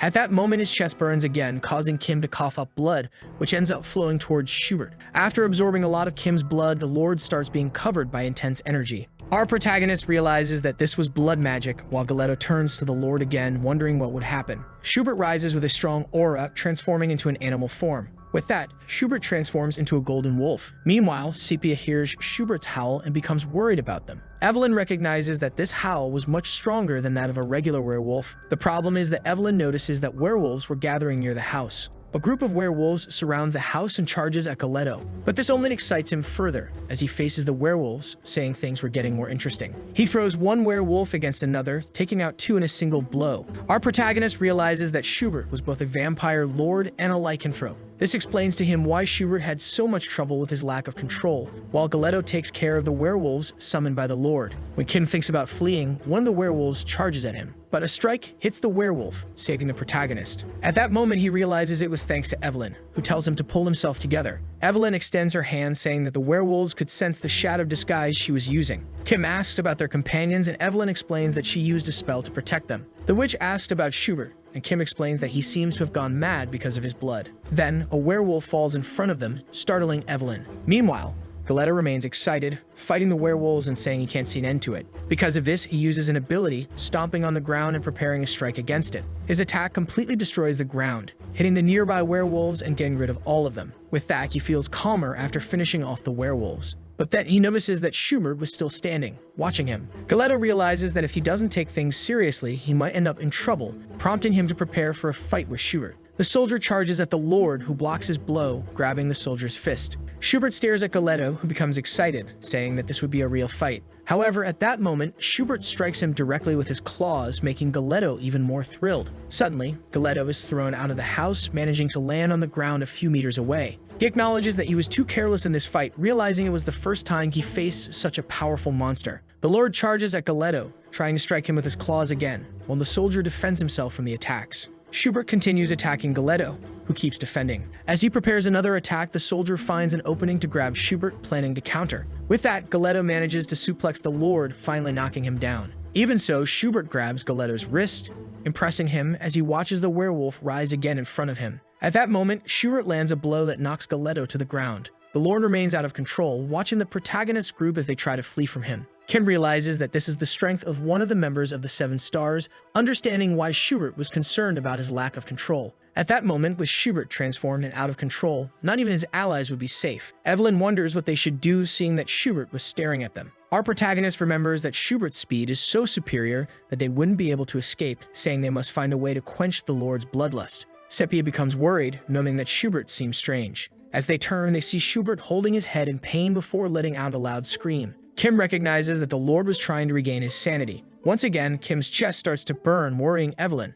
At that moment, Kim remembers his wounds and broken bones from the battle. He imagines that even though it's dangerous, this could be their chance. Sepia becomes concerned, while Kim says they need to bring Schubert back. The group gets excited to help the protagonist bring Schubert back, making Kim happy. At that moment, Sepia notices that it has started to rain, causing Kim to realize that this would hinder his fight. Evelyn is impressed, pointing to something ahead of them. A slim figure approaches the group, revealing itself to be Crassus. The witch prepares to face the potential new enemy. Our protagonist recognizes the man as he pulls out a golden bow. Crassus aims an arrow at Schubert, who is still writhing in pain. He shoots an arrow at the Lord, who is then struck by lightning. After that, the man watches as the Lord gradually shrinks, asking if it worked. Schubert returns to his human form, saying that he feels better thanks to his friend. The archer asks what he means by feeling better now, making Kim and Sepia worried. He approaches the protagonist, asking if he is the key, and hints that even though they need to talk, it wouldn't be wise to do so in that place. When Kim asks where they are going, Crassus mentions that they should head to the Walpurgis Night. Meanwhile, a mage is furious with his ally who was killed while trying to reach the seventh circle. One of his subordinates asks what they should do, while the mage recalls that his ally Victor had a sacrifice, who was the sister of a famous knight. He asks where the girl is, and his subordinate mentions that she is likely traveling with a mercenary who killed Victor. With that, the mage orders them to find them as soon as possible to avoid being found by the followers of the moon. Back to the protagonist group, he remembers the moment Crassus freed Schubert from his loss of control, recalling that when he recognized him, he could rest. Our protagonist sits on a bed, realizing that he is in the place where the seven stars gather. Evelyn explains that they are in Temburg, where the Walpurgis Night takes place. Kim thinks he should thank Crassus later while receiving a glass of water from Roberto. He asks how long he's been asleep and is shocked to hear it's been 2 weeks. Roberto explains that Kim overused the power of the sun and was in very bad shape as a result. Our protagonist imagines he suffered from mana exhaustion, while Roberto explains that they would need a month of treatment. With that, Kim understands that Schubert helped them despite being completely worn out, wondering if he should buy him a gift, while Evelyn mentions that she also helped.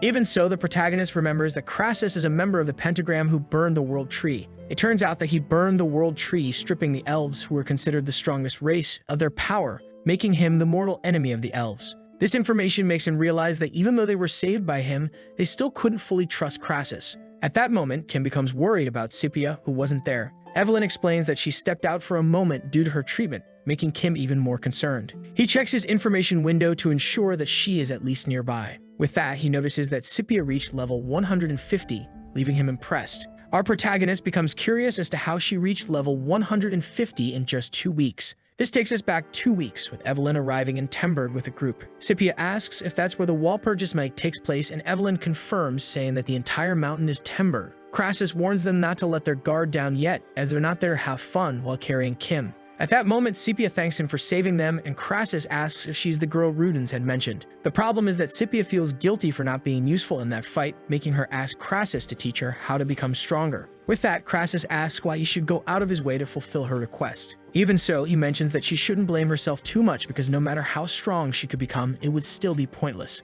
But Scipia stands in front of him, saying that it was because of her power that they went out of their way to rescue her. She quickly adds that she doesn't intend to be reduced to a mere tool in the hands of the seven stars, ordering him to help her so she can at least gain his trust. To provoke him, she asks if he is incapable of making a human girl strong, saying that perhaps she was asking too much of him. Crassus gets excited, worrying Evelyn when he orders the two to take Kim to the top of the mountain. After that, he tells Scipia to follow him up the mountain. Back in the present, Kim is impressed by Scipia's boldness, believing that Crassus must have put her through intense training to achieve level 150. Realizing that she was training on her own, he decides to focus on his own stats. With that, he opens his window and notices a new skill called Island. Our protagonist realizes that after evolving his abilities, the power of the sun had been added to it, making him think he should experiment with his new skill a bit more. He continues checking his stats and notices that he has reached level 200, remembering that he was at level 140 when he was fighting the vampires and werewolves in the forest. Kim checks his message log, trying to understand how he gained so much experience, wondering if Galetto is dead. However, back at Schubert's house,